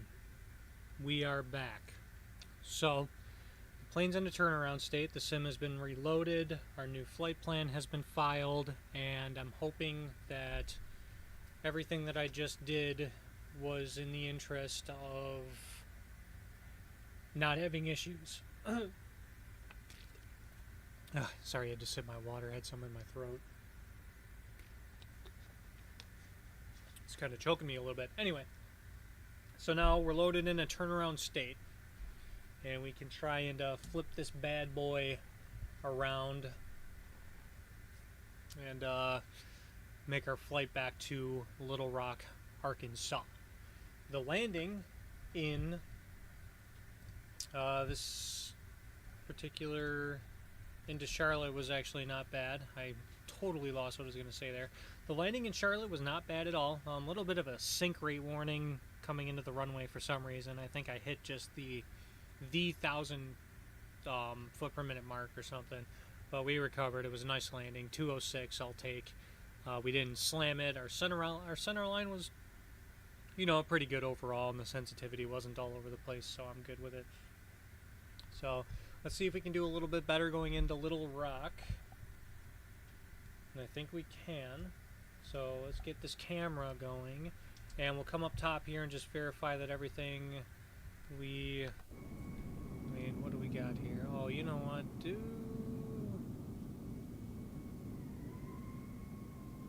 Interesting. I wonder if they hook up the GPU. So what we're going to do is we're going to start the APU first. What is going on here? Oh. We're going to... Nope. Never...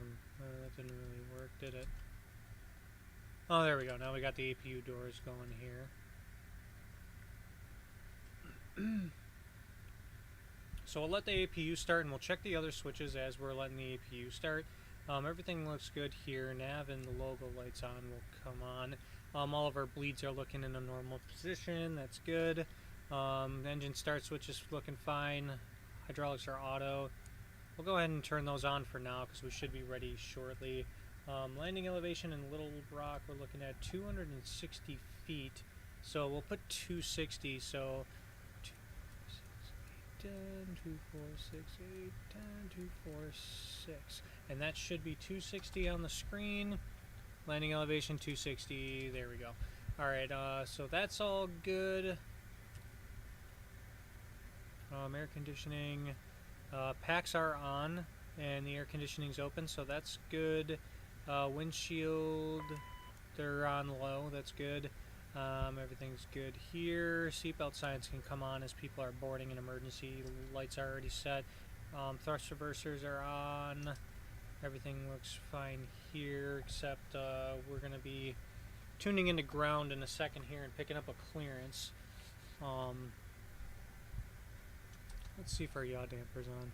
Yaw damper's already engaged, and so is the mock trim, it looked like. So no worries there. We're already in nav mode. Good. So forth. Alright, so that's fine. We'll plug in some V-speeds real quick while we're thinking about it.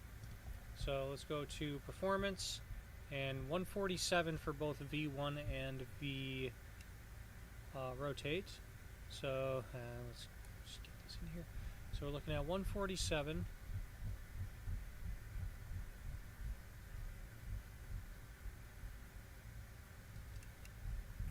For both of those.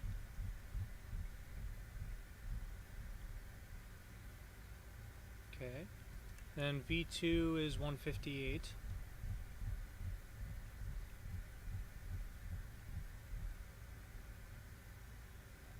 Okay, and then VT is 207. Just going to take a bit of scrolling.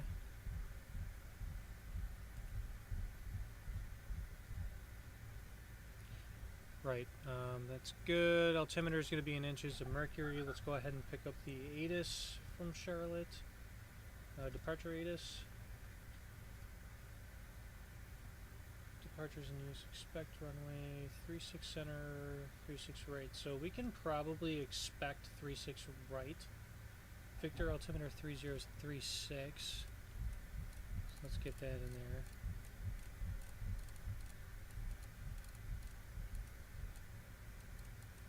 We're going to double check our FMSs are good. Everything's up to date here. Position init is set. We'll just do the reference airport. Set that there. Good. Go to flight plan. We're going to from Charlotte to Little Rock. And our alternate is Memphis. Flight number Blue Streak 5502. Okay. Ground frequency is 121.9. Okay.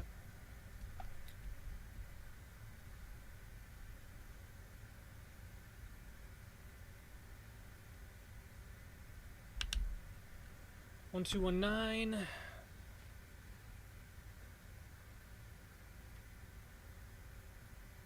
Getting my scratch pad ready to go here because I'm about to pick up my clearance.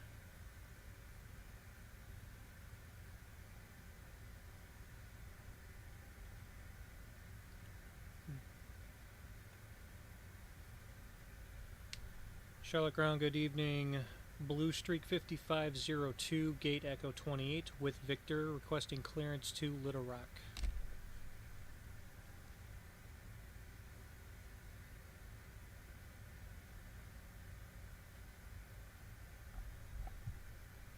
Blue Streak 5502, Charlotte Ground, hello.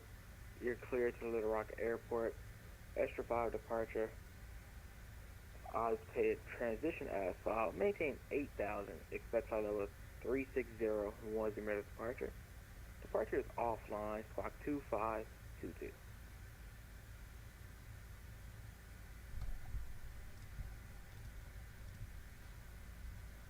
Okay. Cleared to Little Rock, Esther 5 departure, at IPTAG transition, sorry if I said that wrong, and then is filed.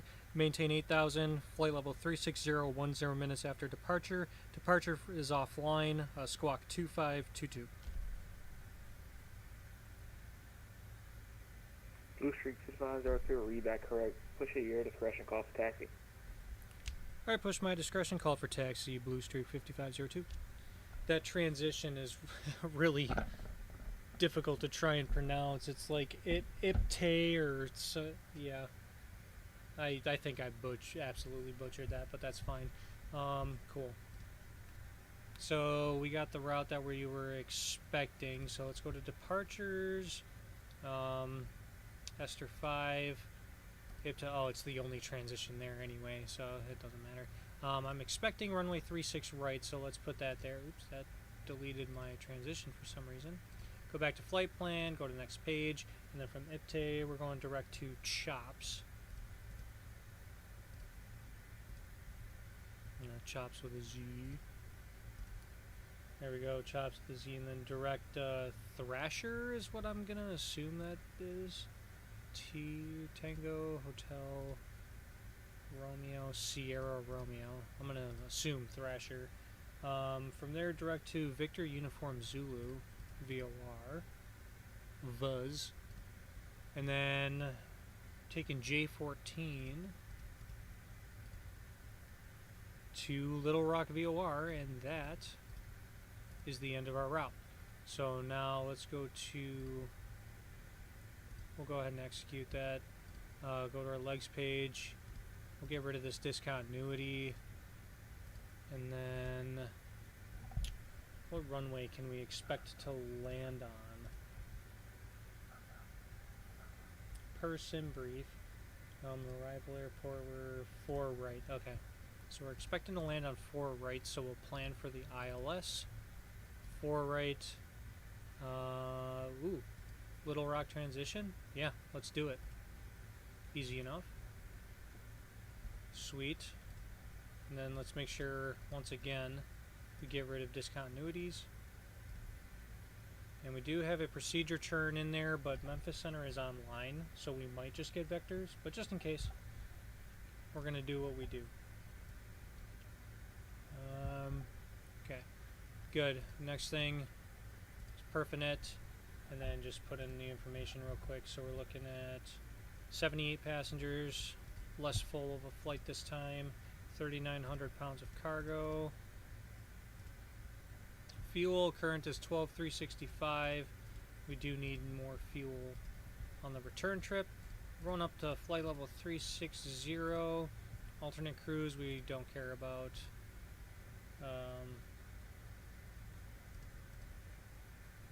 Winds are 260 at 102 knots. That's a good wind right there. Reserves we're looking at 3513. Okay. BNAV is fine for the climb anyway. Then we're looking at, oh, that's a, okay. So 271, Mach 0.82 is what I'm being told our cruise is going to look like. And then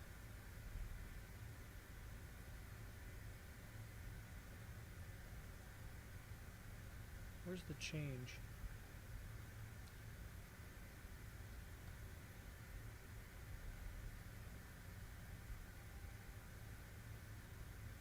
Oh, there we go. So it's 270 Mach 0.81. Okay. Oh, you know what? I already forgot that this one was backwards. Okay, we can execute that. Okay, Perfinet, so that looks fine. The only thing is flex temp. We got to do our takeoff calculations here. And we're looking at 35. Okay. So that's all good. That's all set. The legs looking fine. Sweet.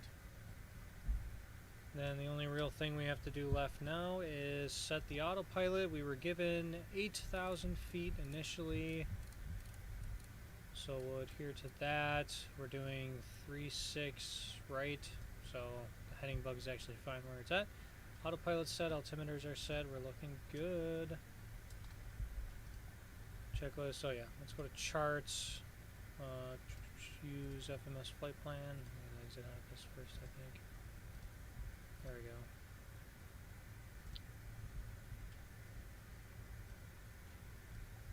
Alright, so checklist, good. This is all fine, said and done. Yeah, damper is good. Oh yeah, trim. 6.7. Let's set that. Okay. Sweet, we'll do our before start checklist.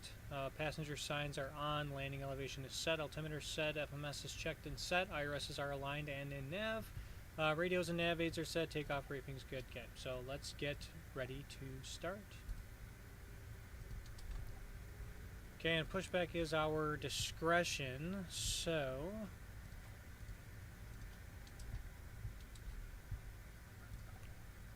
let's go. Clear to start. Doors are closed. Excellent. Beacon is on. Did I turn the beacon on? Yes, I did. And the fuel pumps are on. Hydraulic pumps are on. And parking brake is going to be off. And we're going to push back. All right. So before we hit that pushback button, let's just make sure no one's directly behind us, which they are not. Good. All right, let's hit it.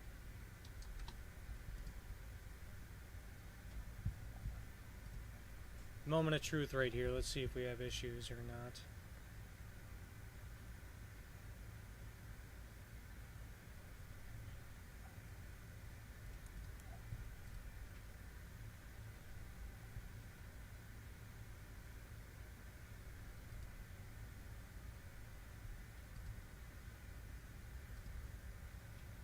Alright, we are pushing back. Let's try it. Hold for 3 seconds.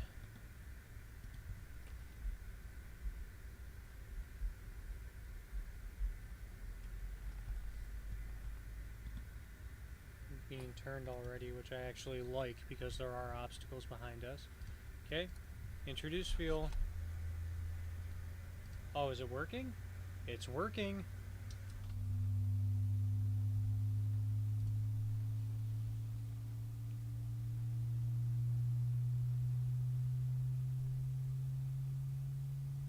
Oh, where, okay.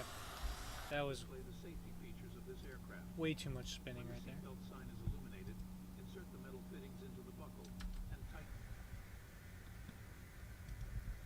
Alright, that was strange. Alright, that is number 2. And it's stable. Start with engine 1. Hold it. Got the switch. N2's rising.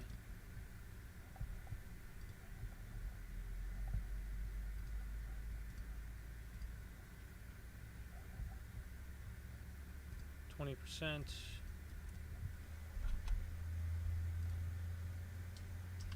Pull down on the mask, place the mask over your nose and mouth, slip the elastic strap over your head, and breathe normally. In case of a water landing, life vests are located under your seat. Secure the vest around you and pull on the red strap to inflate it. As we prepare for takeoff, please take the time to make sure your seat is upright, your tray table is secured, and your seat belt is fastened. Thank you for your attention. Oh, you know what? We should have squawked 2522. That was my bad. So, real quick, let's get squawk code correct. There we go. And we should actually test our TCAS this time, like good pilots. Okay. We're getting all the visuals. TCAS test. Pass. Excellent. And it says TA only. Is that mode auto? Okay, good. Fine by me. Alright, so after start we're looking good. Generators. Let's check our pages just to make sure. So electronics, engine gens are working. Batteries working. Fuel's flowing. And hydraulics are all in the green. Excellent. That's what I like to see. So bleed valves are all on auto. Packs are on. APU can come off. We're gonna go ahead and get the probe heats on. We're looking at, oh, it's 0 degrees Celsius outside, and there were clouds on our way in. So just in case, we'll get the cowl, anti-ice on, and the continuous ignition. And then nose wheel steering is armed. Taxi, we're going flaps 8. Reversers are on, that's good. Flight controls, we'll double check here. Flight controls.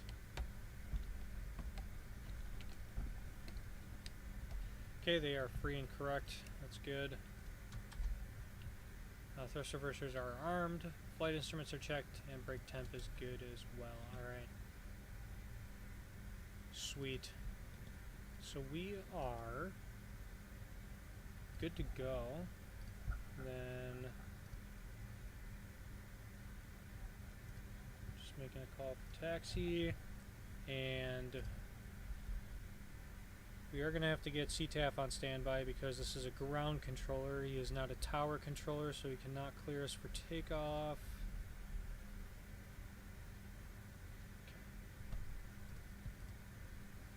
For some reason I'm facing a crazy direction here. Dome lights can come off. Alright. I like it. Charlotte ground, Blue Streak 5502, Echo terminal ready for taxi.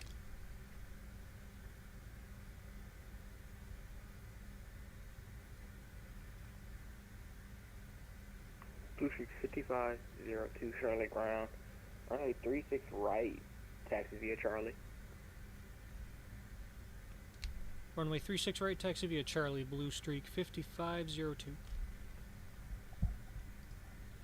Okay, let's just get that airport diagram ready to go. Ooh, wow. Ooh, yeah. Blinding. Well, thank you. Alright, so we wrap around Charlie, and we're just taking Charlie the whole way down. Alright, cool. Alright, let's go ahead and remove our parking brake here, and we are ready to taxi. Alright. And our takeoff config is okay. I like to see that. 0 foot per minute. What? Why did I get a landing rate indicator on that? Okay. How strange.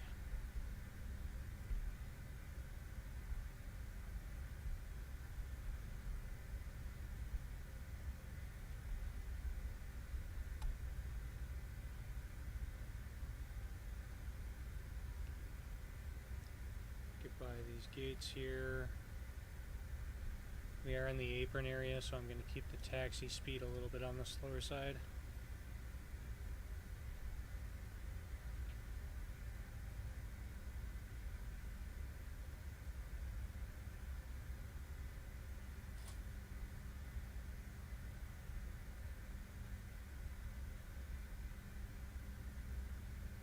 Don't like hearing random noises, whatever that was.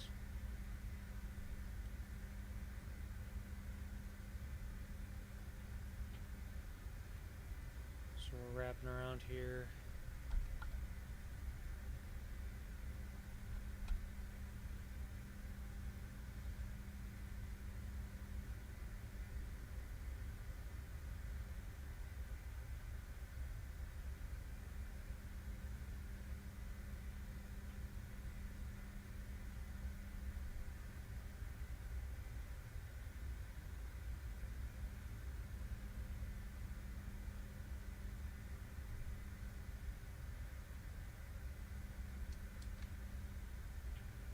Blue Streak 5502.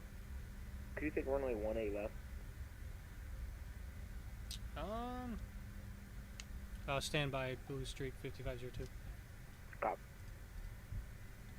18 left? What?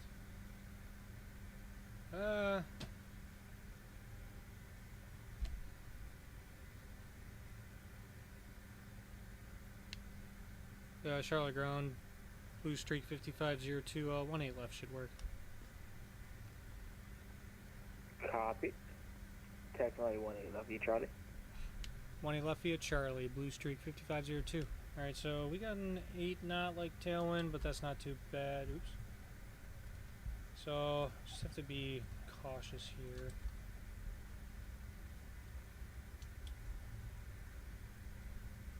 Attention all aircraft, Charlotte information.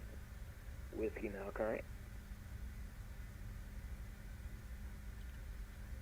I wonder why he asked me to do that, though. Because he's a ground controller.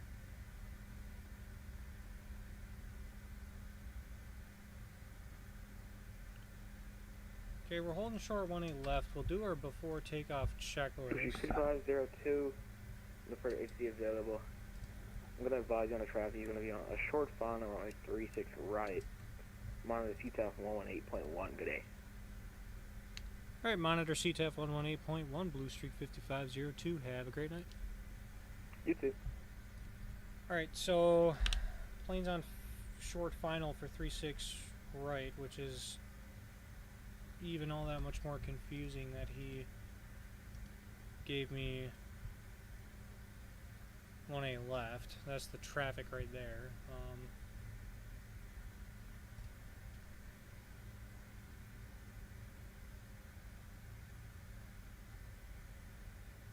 Wild. Alright.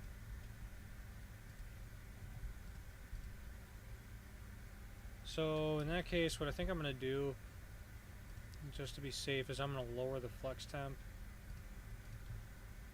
Because we're at 85.1% now. If I lower it to 20, what does that bring us to?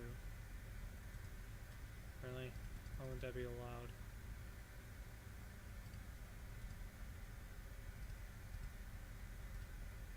Not allowed, really? It's gotta be...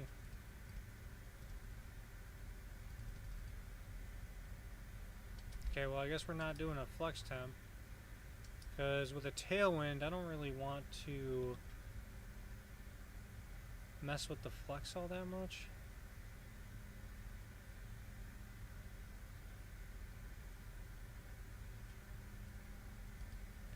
So yeah, I'm just gonna delete it and go with that.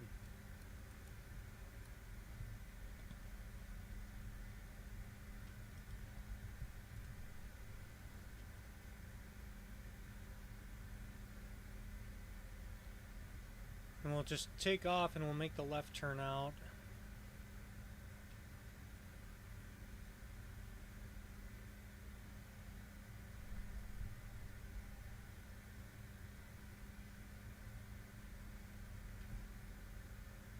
Took a pretty solid landing.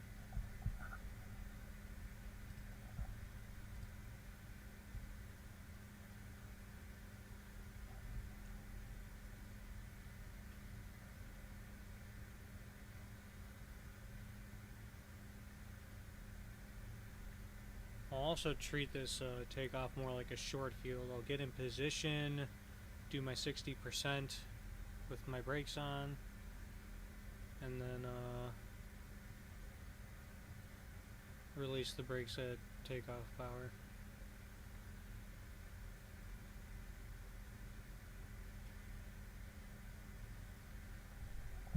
Is it on the correct frequency?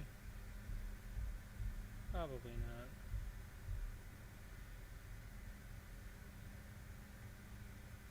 Oh, he is. He's just not talking.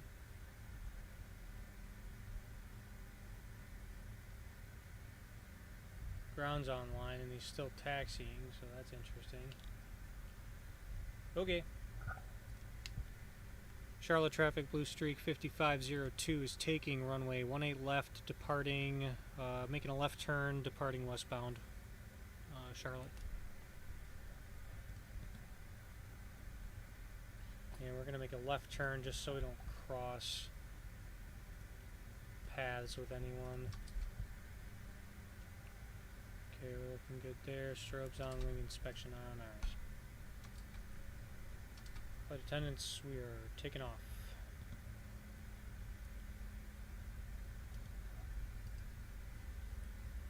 It's very strange.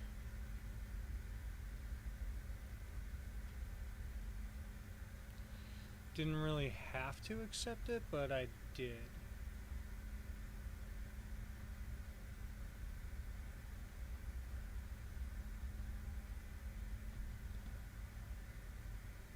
Nope, didn't mean to stop. Just wanted to go a little bit slower.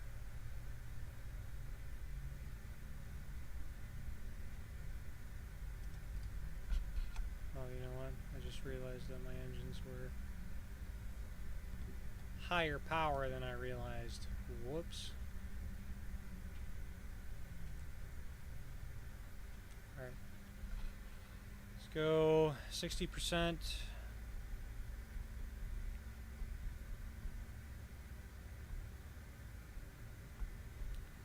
And we're togo.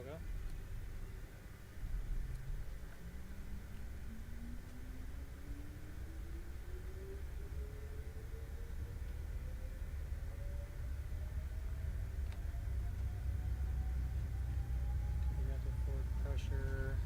Airspeed's alive. 80 knots cross check. Good. 100 knots forward pressure release.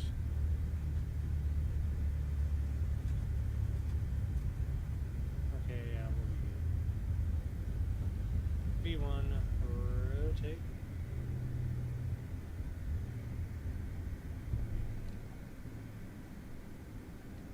Well, you know what I forgot to do was put the plane in toga mode. Oops. Well, we can probably just do that right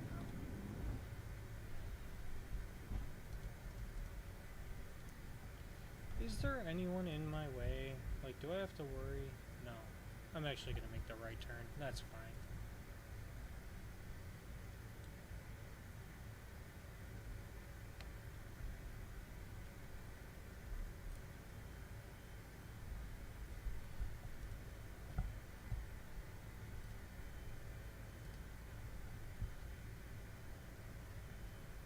Let's start lowering the nose a little bit.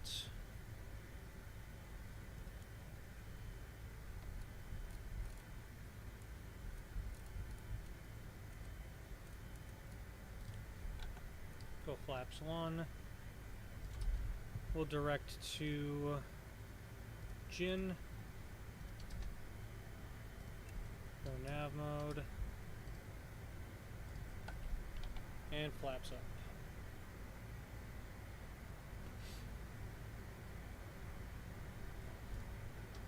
Okay, we'll go to our, why isn't it turning?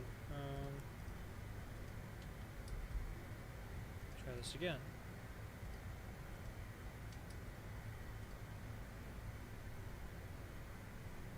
See, now the autopilot's not doing what I'm expecting it to do.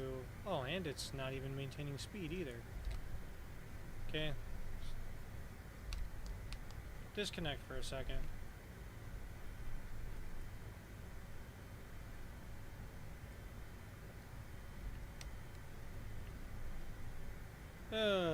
Not really sure what all that was about, but alright.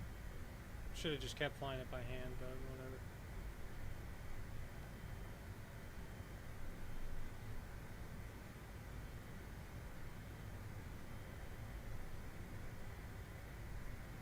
Just trying to make it a little easier on myself, and I guess that's what I get for doing that.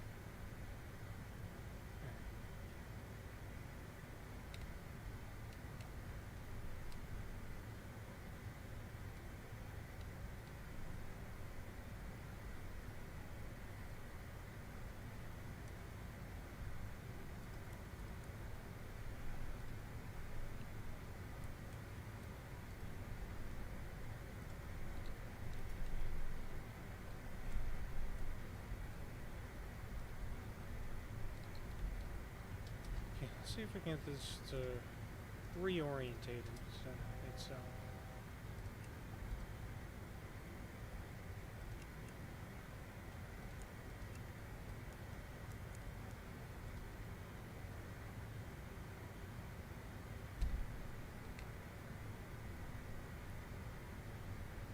I am really not sure what's going on here. Oop. Don't want to speed.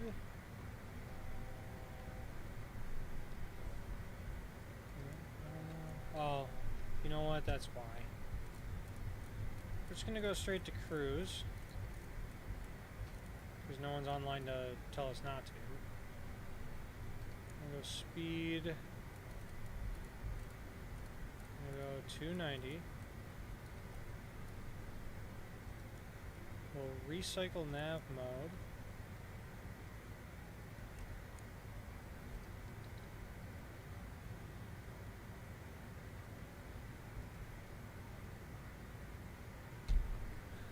Almost appears as if the autopilot doesn't want to engage. Am I hand flying this whole thing? Alright, come up top here, landing lights are off. Notify the flight attendants, oh yeah. Turn this off.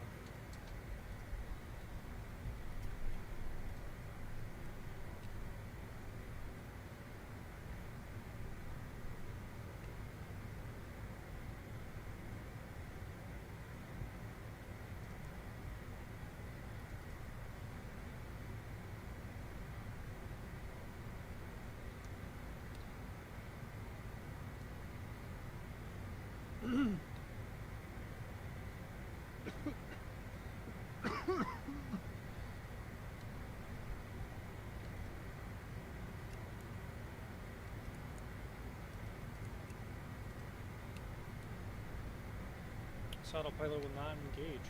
I don't know what's going on. Just disconnect it for a second and try and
yeah, I'm hand flying right now. This is something I was hoping not to have to do.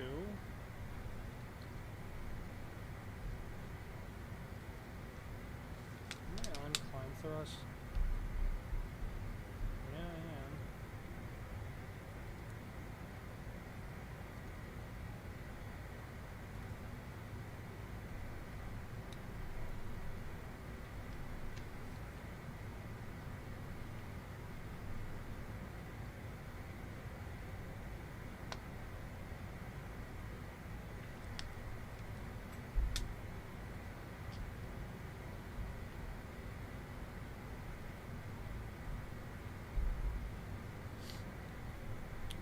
entirely sure what's happening.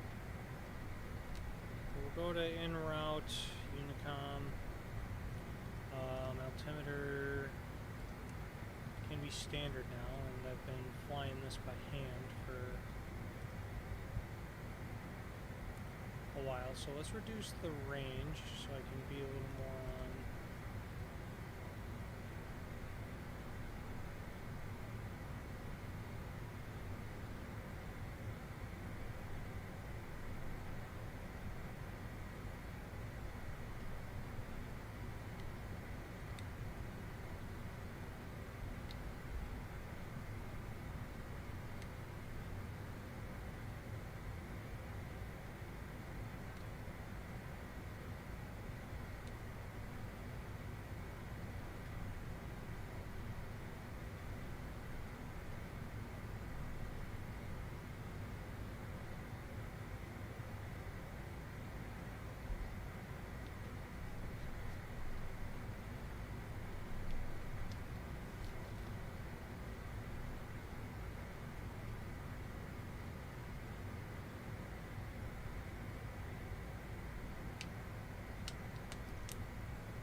Not bad for hand flying, but why am I hand flying?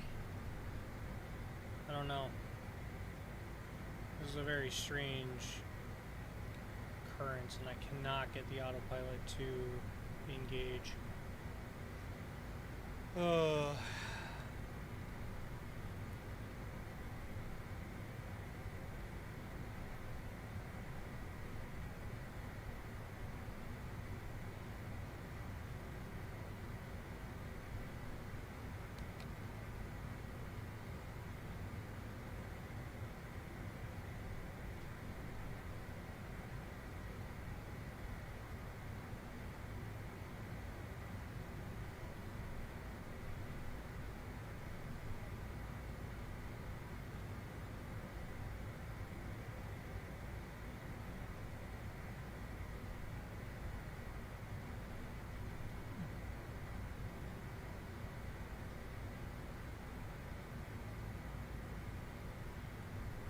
And flying all the way to Little Rock, I guess.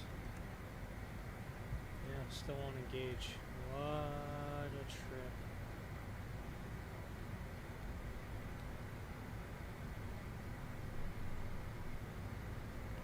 I wonder if there's a reason for it, and I wonder if I have the time to actually look at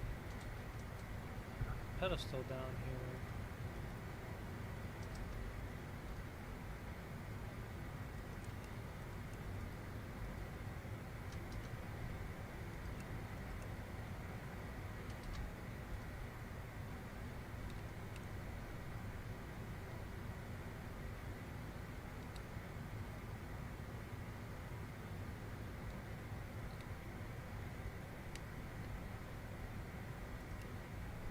Oh, wait, there we go.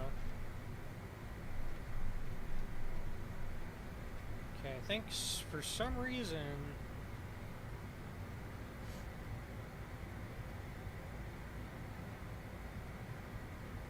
recycling the stab trim and the yaw damper worked.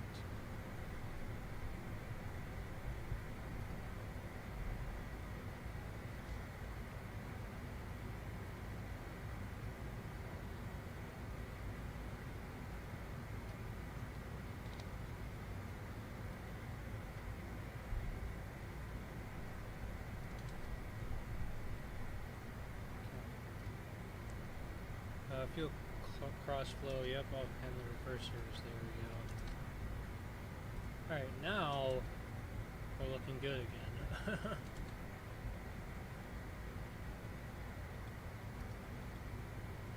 I mean, I was ready to hand fly it if I had to, but yeah, I was inexperienced to be had.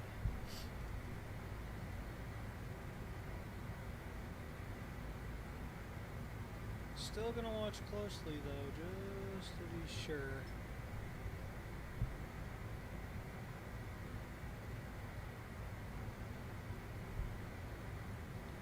think I'm going to keep the climb at Mach 0.72.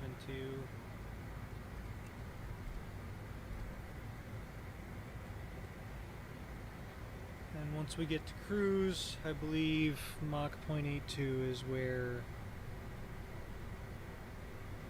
we were supposed to go.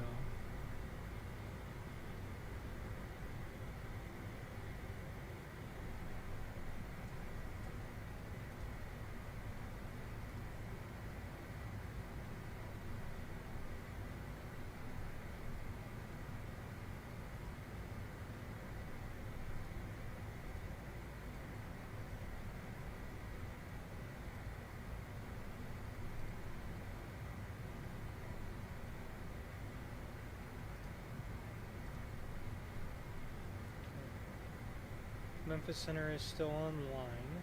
They have been for an hour and a half. Hopefully they'll hang in there for me. We'll see though.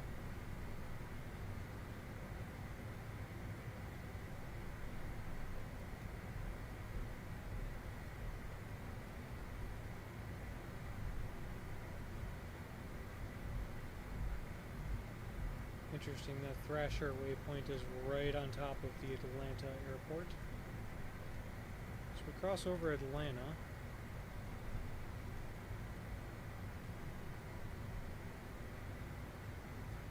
Okay.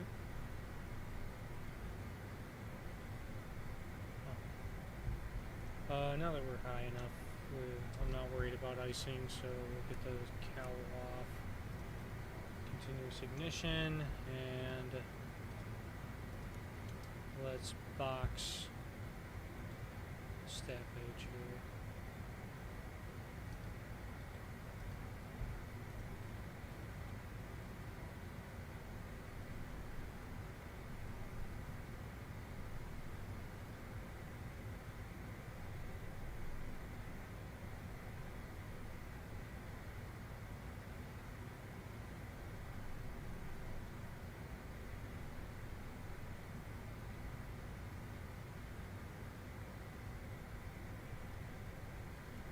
When you put the climb mode in Mach speed, it likes to do a lot of bobbing up and down. Well, you know what I can do though is increase the range on the map now that I'm not hand flying anymore. Not as worried about veering off.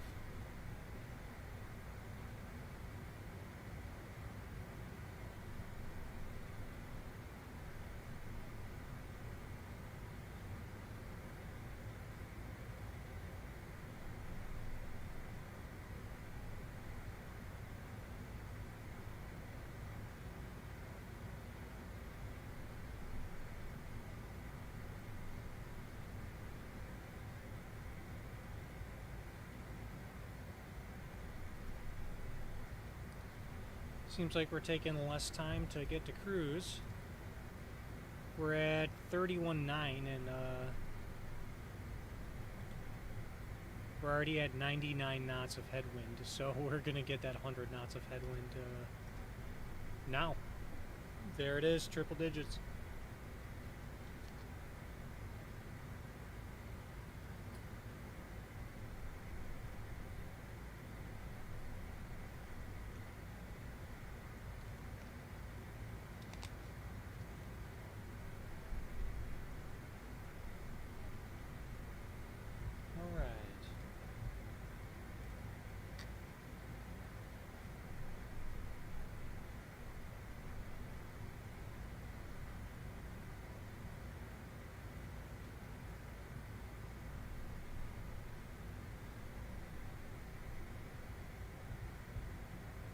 The fuel flow is also behaving a little more as I am expecting it to. We're also not at cruise yet, so it could change, I guess.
VNAV, 16, so 416 nautical miles until top of descent.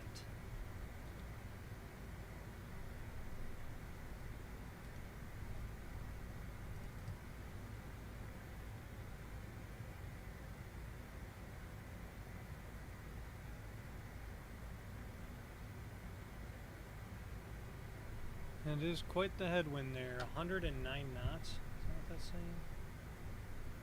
107.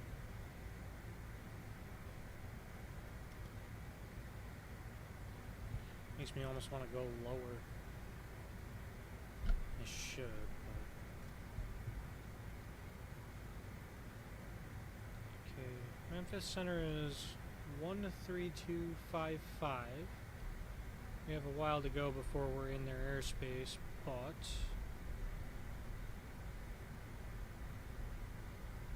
we'll put their frequency on standby.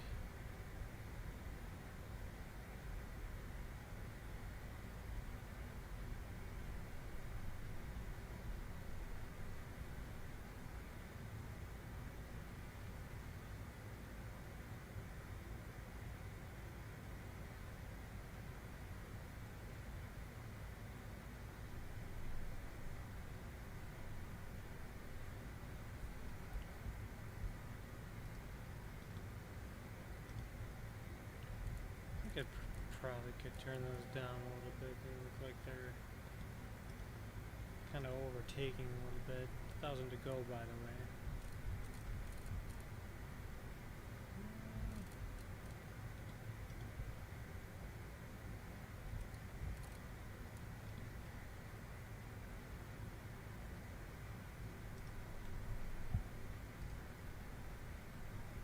Okay, yeah, that looks a little bit better than brightness.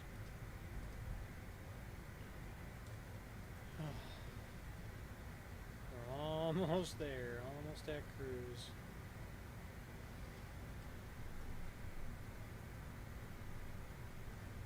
And then let's see if we can hit Mach 0.82 as SimBrief wants us to, or if that's too excessive for the conditions.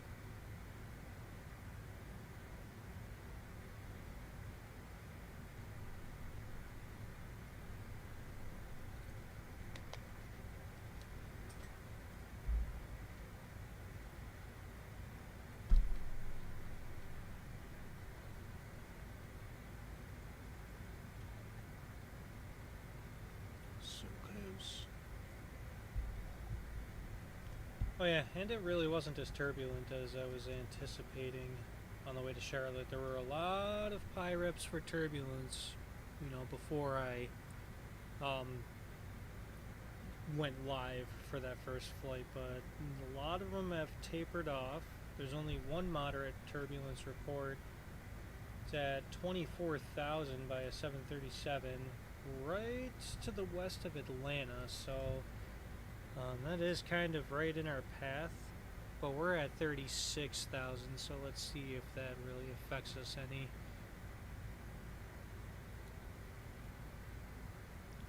Alright, so we're at cruise and the air is relatively smooth, so we'll get those seatbelt signs off for now, and then we'll just monitor the speed before we look at any of those wing views.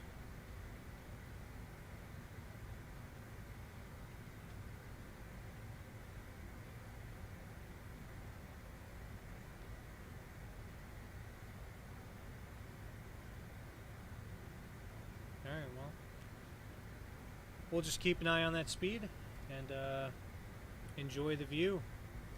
Sit back, relax. Thanks for flying here, Tonez. And I'll be right here.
it is looking like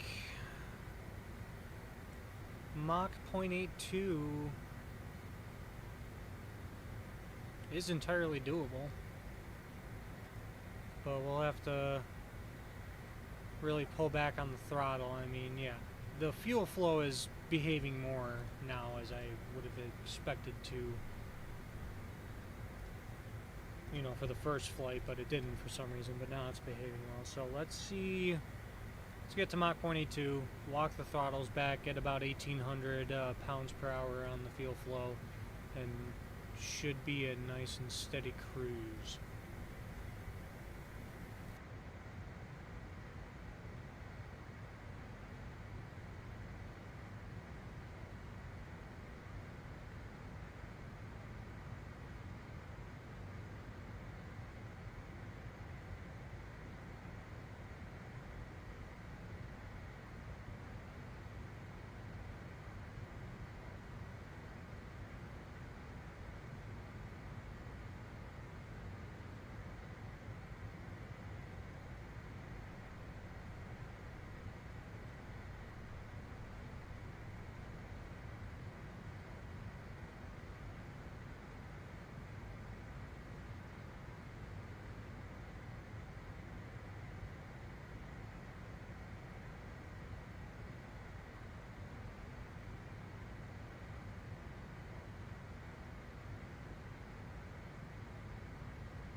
Well, that figures.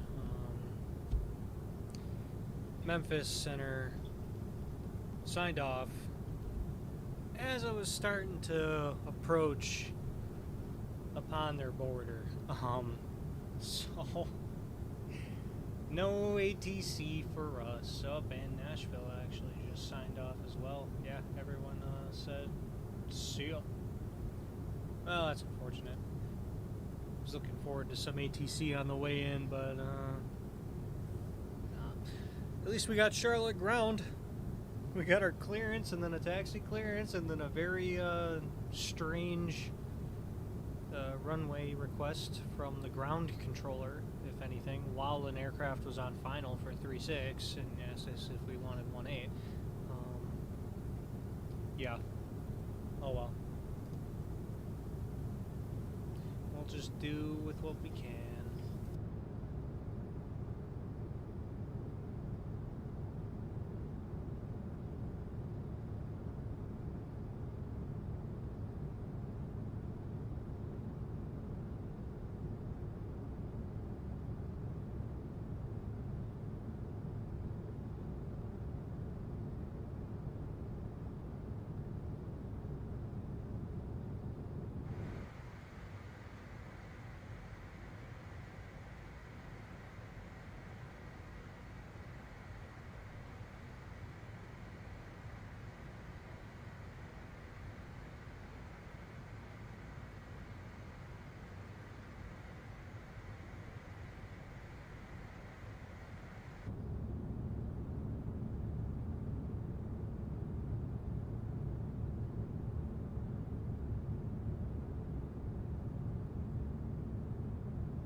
Alright, so taking a look at this approach into Little Rock since we have some time, we are looking at the ILS for, what was it, 4 right? I think it was 4 right. Let me just verify real quick.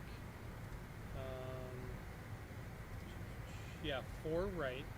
And the ILS for 4 right has a transition from the Little Rock VOR. So, let's go over here and look at what we're coming with here. So, the Little Rock VOR, let's zoom out here.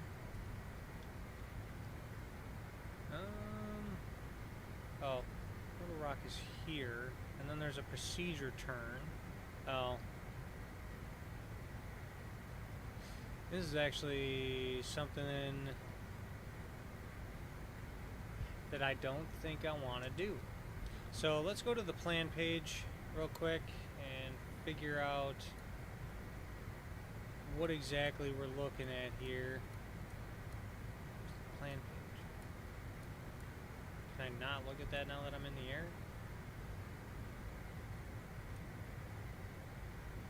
I guess not. Oh, I can. Okay. I'm just tripping. Alright, so zoom in here. So go to the Little Rock VOR, and then there's some kind of procedure turn here. And normally I'm fine with procedure turns, but like this one is just odd. And there's really no reason to do it when we can just kind of vector ourselves. So I'm gonna go ahead and actually like skip that.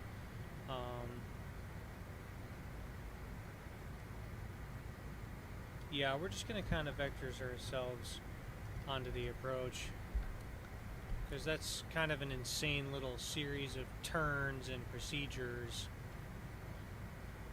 that just kind of don't seem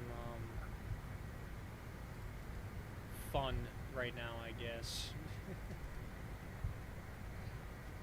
It's a good thing I looked at that and determined that ahead of time before it was, you know, significantly too late.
Alright, so what I'm going to do is I'm going to come to the FMS real quick, and I'm just going to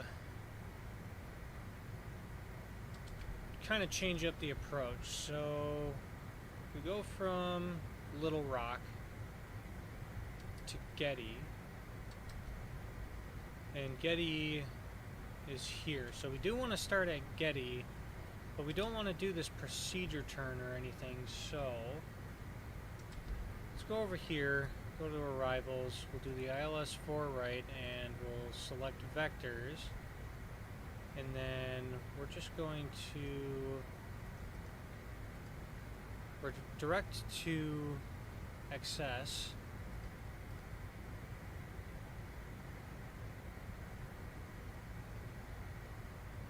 and then from XS, that's where we should go to Little Rock. But then the approach, Otame at, what are we looking at here? It's not the final approach fix. Such a weird little approach here. Oh, wait a minute.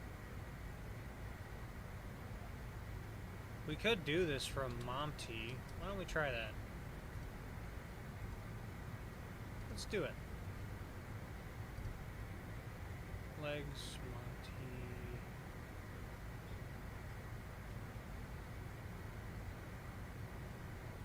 Okay, let's execute this. And then when we get closer to the airport, we will break off from going direct to Little Rock VOR, and we will go direct to MOMT, do the DME arc. Actually, I'm kind of curious to see if that showed up properly. Let's see.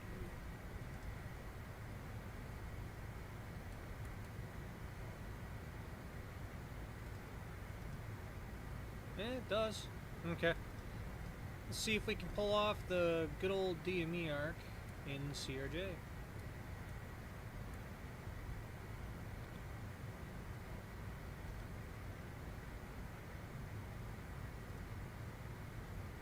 Not allowed. I'm not trying to do anything. What do you mean? Alright. So yeah, that's the plan. We're going to do that DME arc. I don't know how I completely glazed over that the first time, but we're doing it now.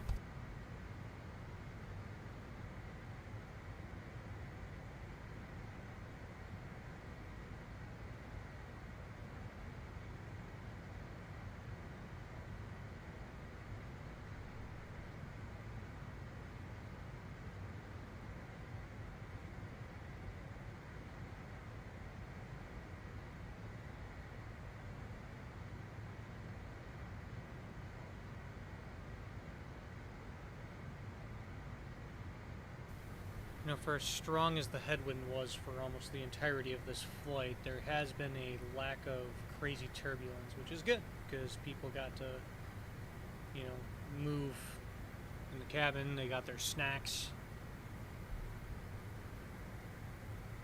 Overall, it was the kind of flight that I think people could appreciate.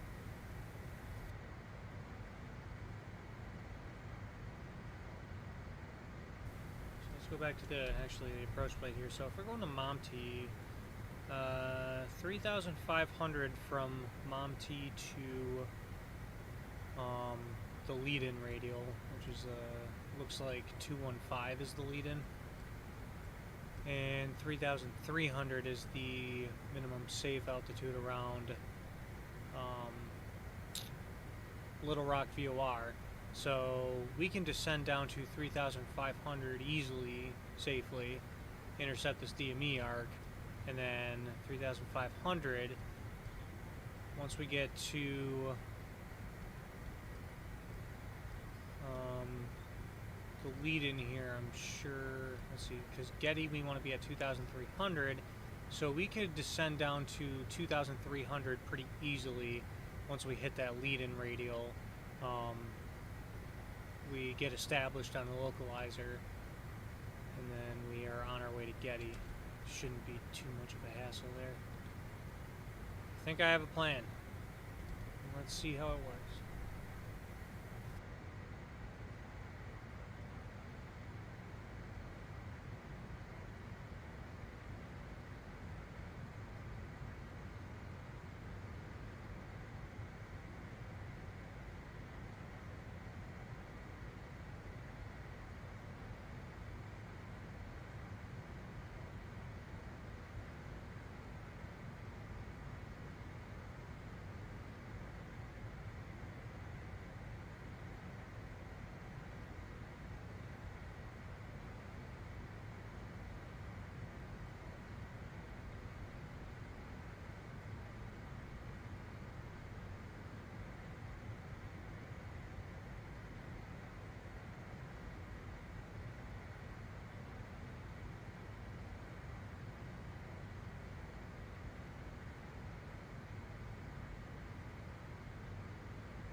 So I think I'm going to descend. I'm going to start the descent a little bit early here because my VNav profile, the descent rate is, you know, kind of increasing as we get closer to TOD, and I don't want to. I want to be more in control of the speed this time because last time,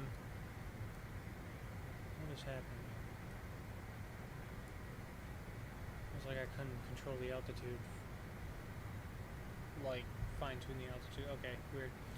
But yeah, right now it's saying 1,700 foot per minute, but it said 1,200 a few minutes back, so the descent rate's kind of increasing. I want to have more control of the speed than I did on the way into Charlotte, so let's go ahead and, so we got 3,500, and we want 1,700 feet per minute.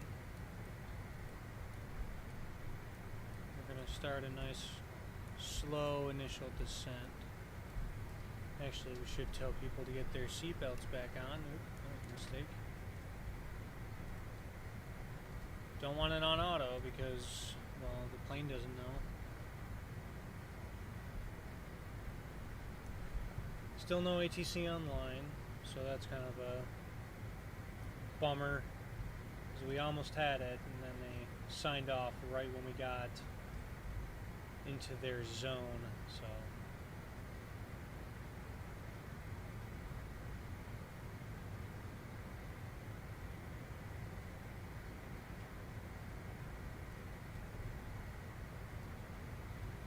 alright, Little Rock is 118.7 for the CTAF. I have that on standby, so we're good there.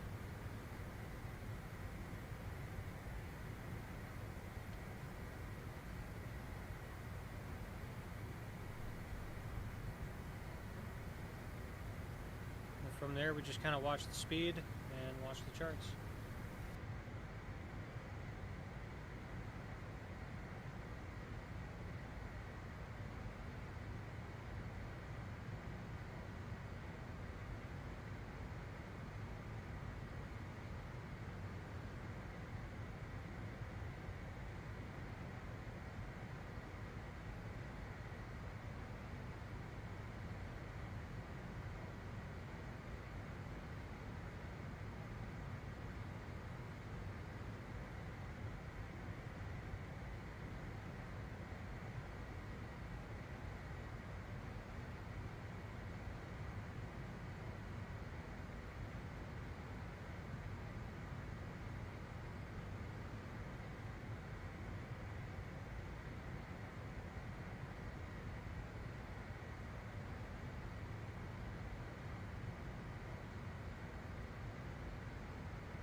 Alright, so I'm looking for when we're going to hit the 3,500, and I'm thinking that I see the arc way up here.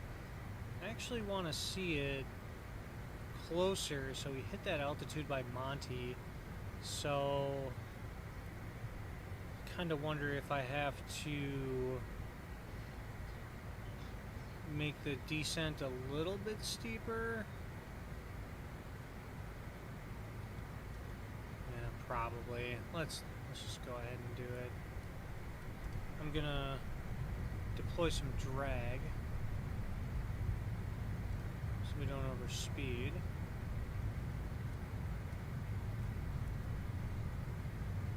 It's gonna be a little more steep of a descent rate than I want it to go, but it's kind of what we have to do right now. Well, to be fair, we could we don't have to be at 3,500 by Monty. That's just the minimum altitude for that DME arc. But I don't want to be 3,500 too late because I have to get down to 2,300 pretty quick for the final approach fix and the glide slope intercept. So we're gonna have to steepen it up a little bit. Maybe I'll just kind of walk the power back too.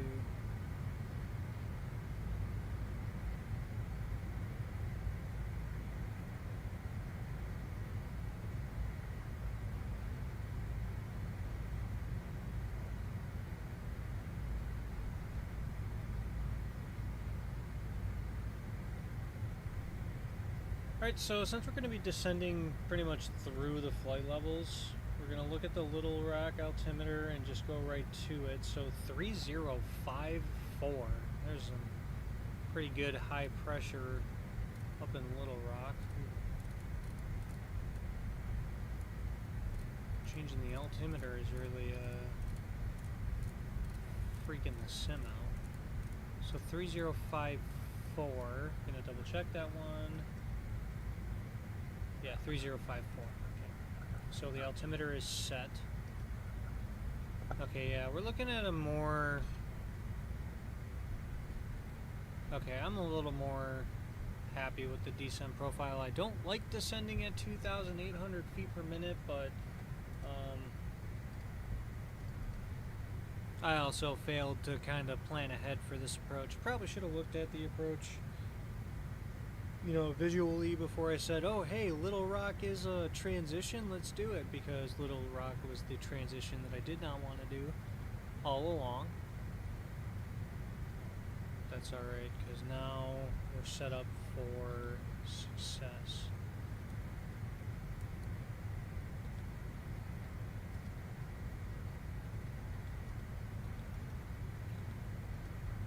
Alright, so now what we're going to do is direct to Monty.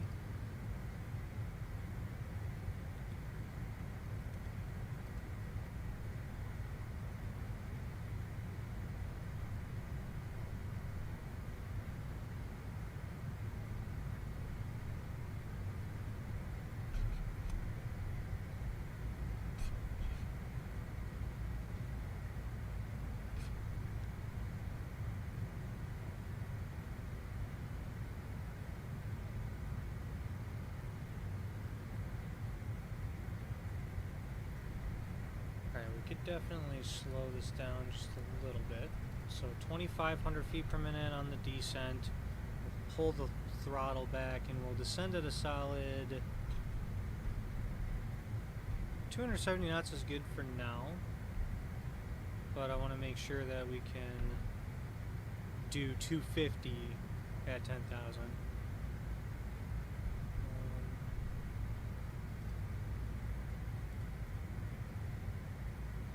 Really interesting is we have a random cloud layer between us and Little Rock. All of the airports around are reporting clear clouds, except one airport to the northwest reporting broken at 3,100, and then overcast at 3,000 somewhere like smack dab between us and Little Rock Airport. So you're seeing those clouds right there, and it's kind of cool to see that the sim is able to like isolate them like that. Okay, we could probably walk a little more descent out of here. I'm going to keep the spoilers deployed just because we're at a high descent rate. I want to be able to control the speed.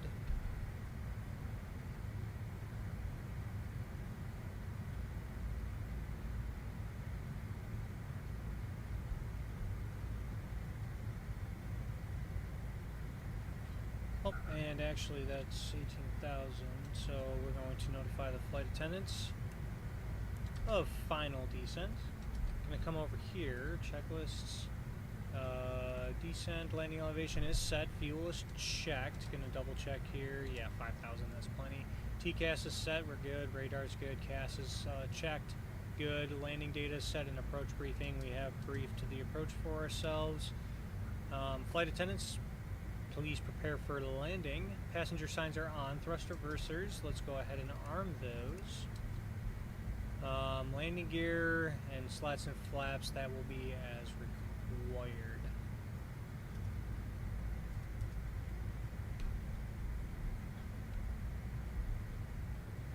Okay.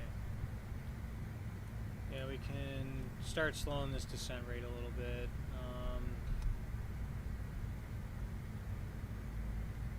Let's get to that 250 knots.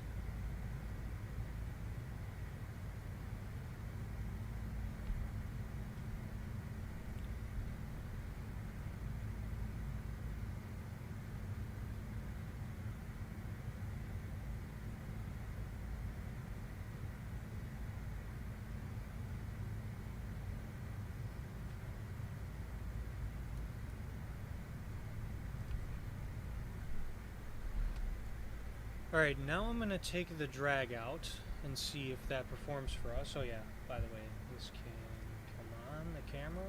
Look at that. We're going to see if without drag this aircraft can maintain its 250, which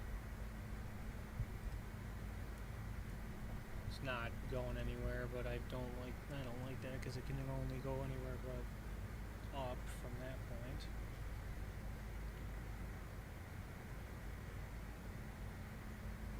At 1,600 feet per minute, so we're doing okay there.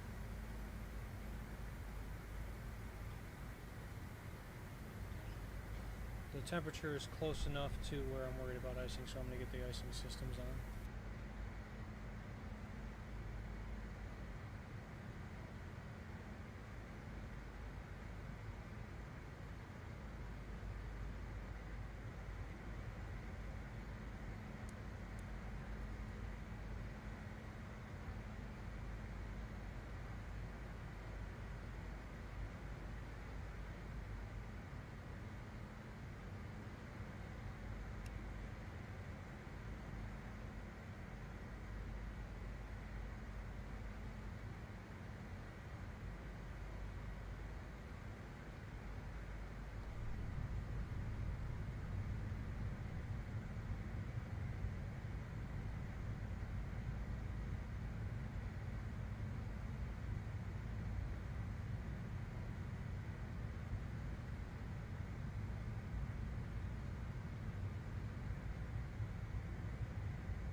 Alright, so we're looking pretty good. We're looking like we're going to hit 3,500 before we reach that lead-in radial. I did bring the drag back because even though we're doing 1,600 feet per minute, for some reason this plane just wants to really haul booty, and it does not want to slow to 250. So we're just going to keep the drag in for now. And then we can just pull it out by the time we level out on the DME arc. So it looks like we're crossing over Monty now, and we're getting established on the DME arc.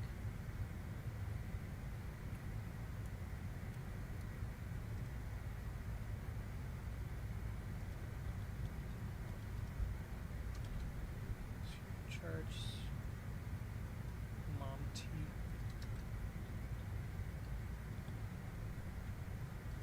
Oh, we can go to Little Rock CTAF. Little Rock traffic, Blue Streak 5502 is crossing over Monty, established on the DME arc, inbound ILS runway 4 right, Little Rock.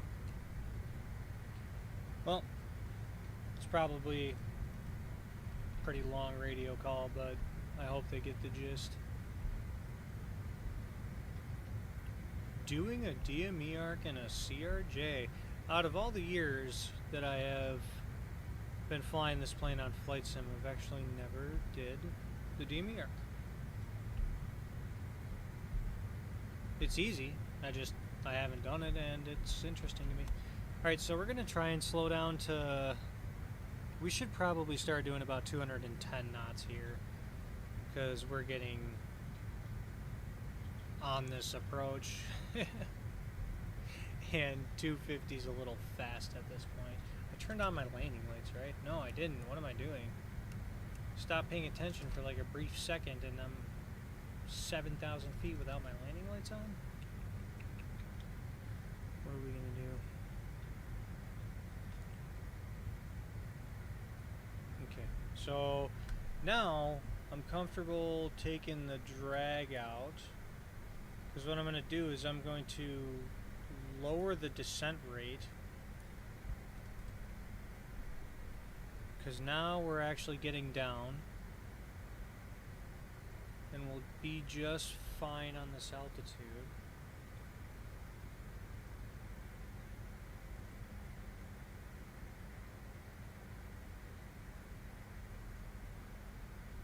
And part of me actually wants to try and fly this by hand.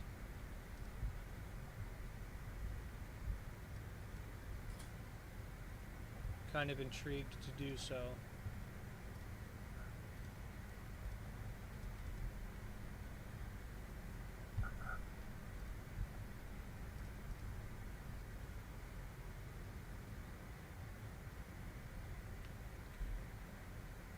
Alright, so we're 230 knots, so I'm going to get the slats out.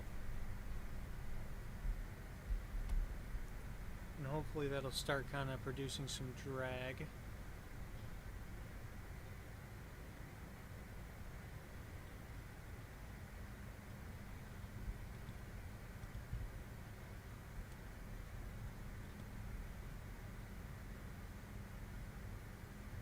Why is there an arrow pointing like that? The lead-in radial on the map is not pointed in the correct direction. I don't like that very much. So this might be a by-hand landing just entirely, because that's... I don't like that. That's a little bit scary to me.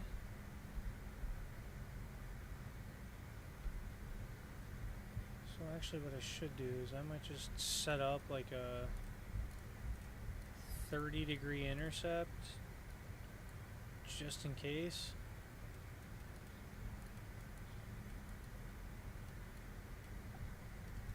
So we'll set the heading bug to 010.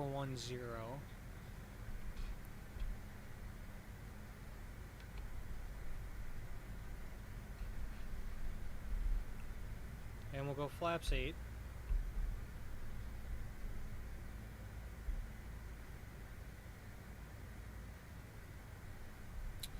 Yeah, this is not correct. This plane is not responding correctly, so we're taking it by hand. We're going to complete this DME arc, and then we're going to use that lead-in radial to intercept that ILS. Yeah, I don't know what the heck that was. So we're gonna basically kind of complete this DME arc in a very sloppy fashion and intercept the localizer ourselves, because that was terrible. The autopilot was not going where I would have anticipated that.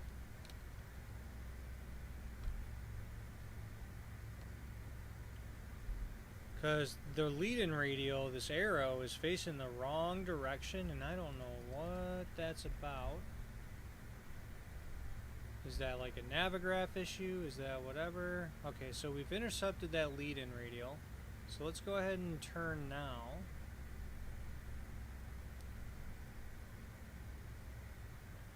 We actually kind of passed the lead-in radial a while ago. And we can actually bring our speed down now to about, or sorry, not our speed, well yeah, our speed can go at like 180. Let's reduce the descent rate a little bit here. I didn't realize I was descending so hardcore. Yeah, I overshot a little bit, but that's alright. Let's get back on track here. We're looking for 2,300. Little Rock traffic, Blue Streak 5502 is established inbound ILS 4 right to Little Rock. Okay, that was a very,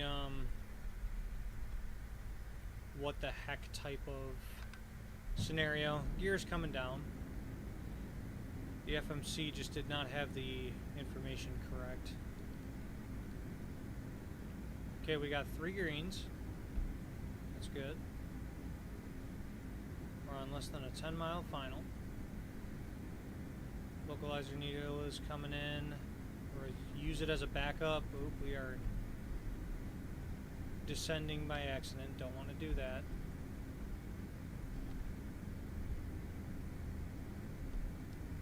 We want to get back up to 2-3. Come on. I'm like full power and 5 degrees nose up. There's no reason you shouldn't be climbing right now. Alright, there we go. Almost. Come on. 2,300. Let's go.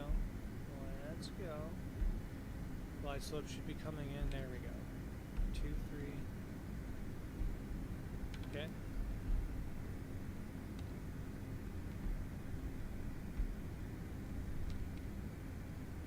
And we're doing this entirely by hand now. Alright. Glide slope is intercepted.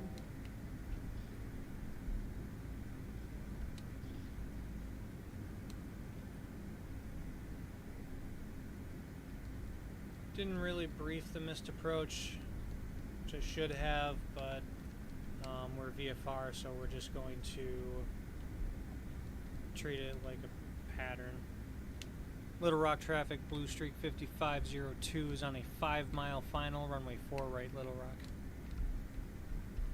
Okay, we can stand to lose some altitude here. Got a bit of stuttering, a little bit of a quartering tailwind up at altitude. Oh yeah, it's quite the shift. That arrow is literally spinning around. Okay.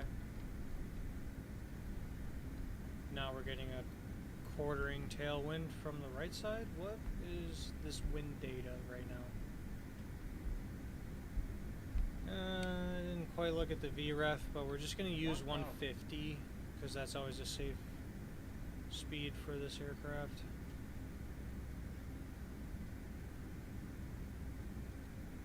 The winds were calm at this field, so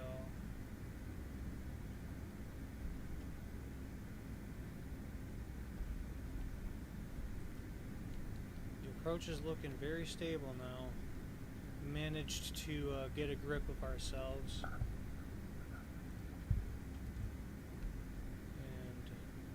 establish a stable approach.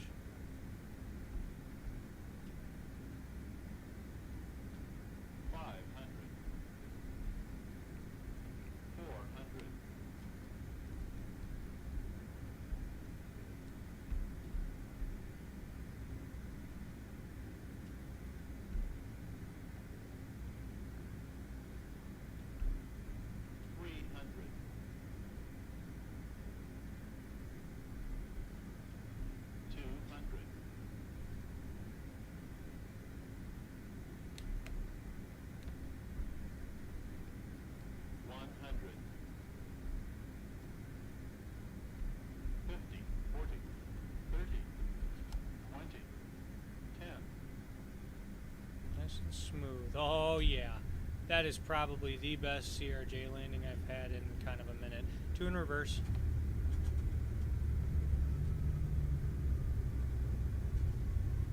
A hot minute, if you will.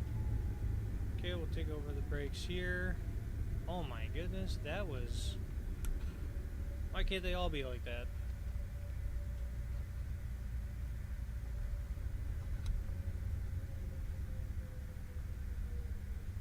We have a high-speed exit here. Yes, we do. Neat. So I'll get the APU on.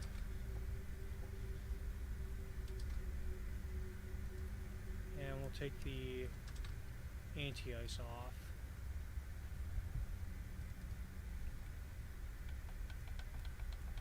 Get those flaps up.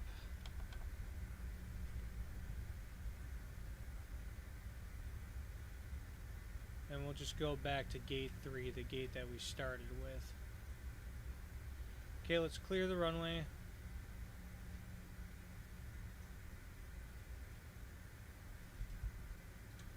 And check the airport chart and see where we are.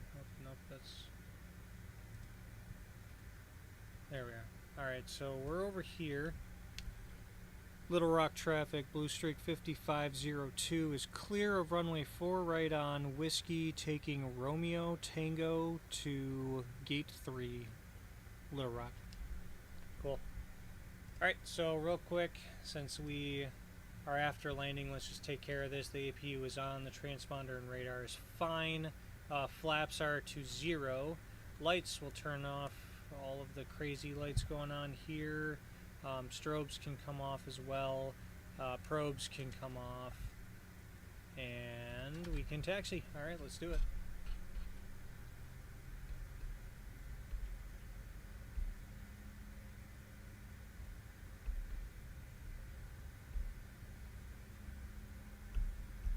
Curious to see how nose high I was on that one, but you know, we'll figure it out once we get that replay that I totally didn't almost forget to start recording.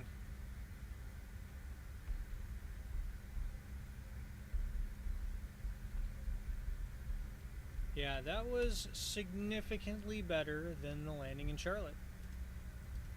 Got a, what, 106? Is that what it was? Yeah, 106. 1.05 Gs, that's pretty good.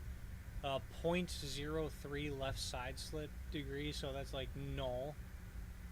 Winds were calm though, so I mean, it's not like the landing should have been hard or anything, but you know, and it was what, 106? Yeah, 106, cool. And I like open and close it 8 times to see how I did. That was a good landing. I was very pleased with that. Now I'm just don't remember exactly where I touched down, but I don't think I floated all too crazy far down.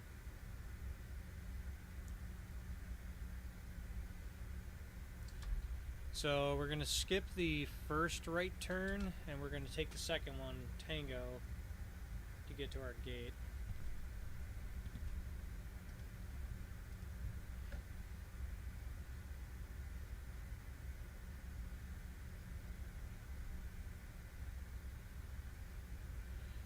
We could actually just turn the reversers off now. Since we're on the ground, we landed.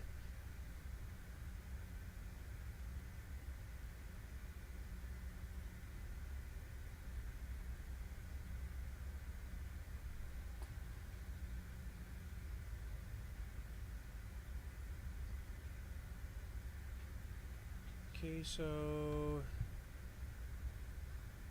Okay, this is uniform.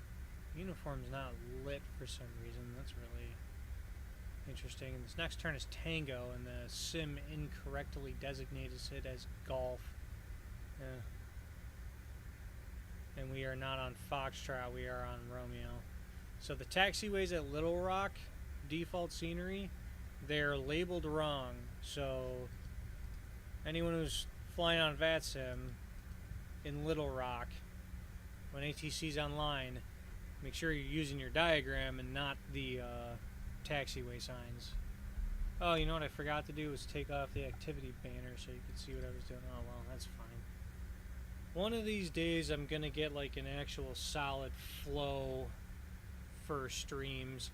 You know, I want to do like a sterile cockpit thing. I want to have the activity banner off for essential phases of flight, like during sterile cockpit phases, and then turn it on for cruise, and then turn it off again for final descent when, you know, things become sterile again. But I'm still developing my flow. You think I'd have it by now, but nah.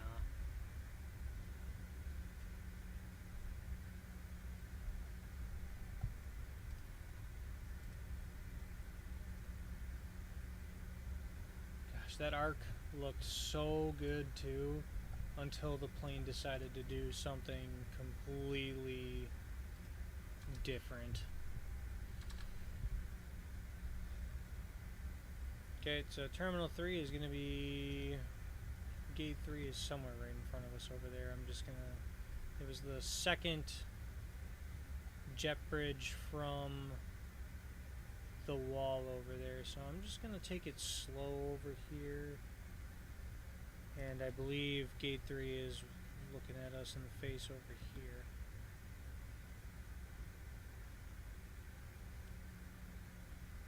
And again, this airport has like no lighting, so I'm just going to blind the ground crew with my taxi lights. Because I cannot see where I'm going, line-wise.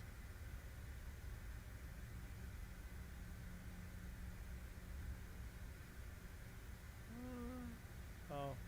Is this the line right here?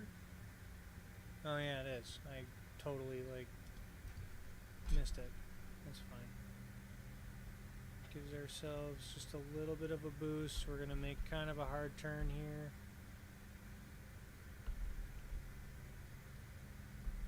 A slow, hard turn. Here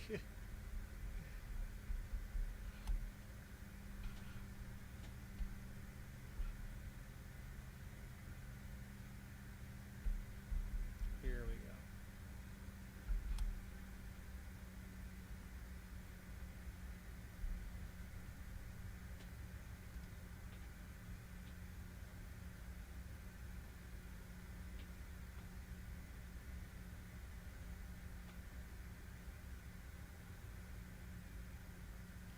And I'm just taking a guess, total guess here where I'm gonna stop.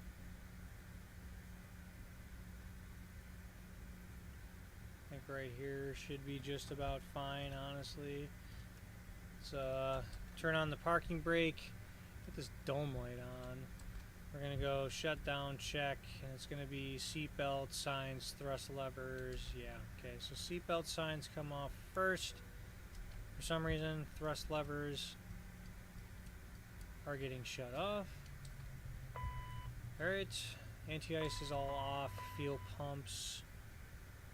We can turn the windshield and windshield heat off as well. Last flight of the night. Fuel pumps are off, beacon is coming off. And nose wheel steering is off. And we are now in a turnaround state. Let's go ahead and open the door, set the chocks. And hopefully that jetway is coming. Yes, it is. All right.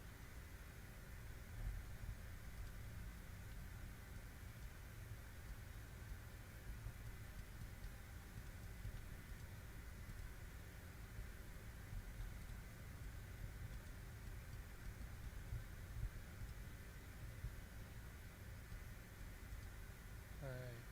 Cool. So now that we're in the turnaround state, I'm going to stop recording and disconnect from VATSIM. And now it's simply time for the replay. But before the replay, I just want to say thank you to anyone who tuned in and joined while I was streaming. Looks like I got about 4 views. Thanks to anyone who is going to watch this down the road and check me out. Those were two very interesting flights. The way to Charlotte was so fast. Didn't take a lot of time at all. Got quite the tailwind. It was more of a direct route, but the landing wasn't very good. We did very good at managing our descent and figuring out how we're going to get to the runway, except for the very end. I thought I was going to hit 3,000 feet a lot later than I was before I was on the ILS for 364 at Charlotte, but the landing itself was alright. A little bit, no, it was pretty standard. 206 is a standard landing. That's not rough at all. Maybe just slightly off on the center line, but it was a very good landing actually. back here into Little Rock, the route was really strange. It kind of took like a southern turn and, you know, extended the length of flight, and we were fighting quite a headwind on the way back too. It was in the triple digits when we first got to our cruise altitude. It started to wean off a little bit and we were looking more towards like 80, but we were fighting a headwind. But that approach and landing, that was pretty solid. I'm super disappointed that the aircraft did not properly load the approach starting, you know, at that DME arc. The DME arc was good itself, but it had the lead-in radial, the lead-in turn to intercept the localizer. That was completely wrong on the FMC, and I knew something was going to happen because the arrow for the lead-in was the opposite, incorrect direction. And sure enough, it started at some point before we even got to the lead-in radial. It was trying to make this crazy hard right turn, and we just had to take it by hand, and I did, and I flew it in. Super stable, super nice. Didn't veer too much off of, you know, glide slope. Our speed was under control. That was probably some of the best CRJ flying that I've done yet. And the landing, super amazing. So that's all I got. I don't know when I'm going to be able to stream next. Work is getting tough. Life outside of work is getting tough. Me recovering from being sick and a bunch of wild things happening. Some, honestly, one in particular, pretty bad. It's just been kind of crazy. But I'm going to try and get back on. We're going to try and do some more flying. Maybe a Ocarina of Time randomizer somewhere in the mix down the road. Yeah. That's all I got. It's been quite an adventure. So, bear with me. And yeah. Everyone take care of themselves. Because it's really hard to do these days. It's really hard to do these days. So, focus on taking care of yourself and do what you love to do. Have fun. Don't let the craziness in life bring you down. It's pretty bad. But the thing about us humans is we're strong and we'll always come out on top. So let's do some replay stuff, and from there we're done. Have a good night, day, whatever time, whatever day. Thank you all again.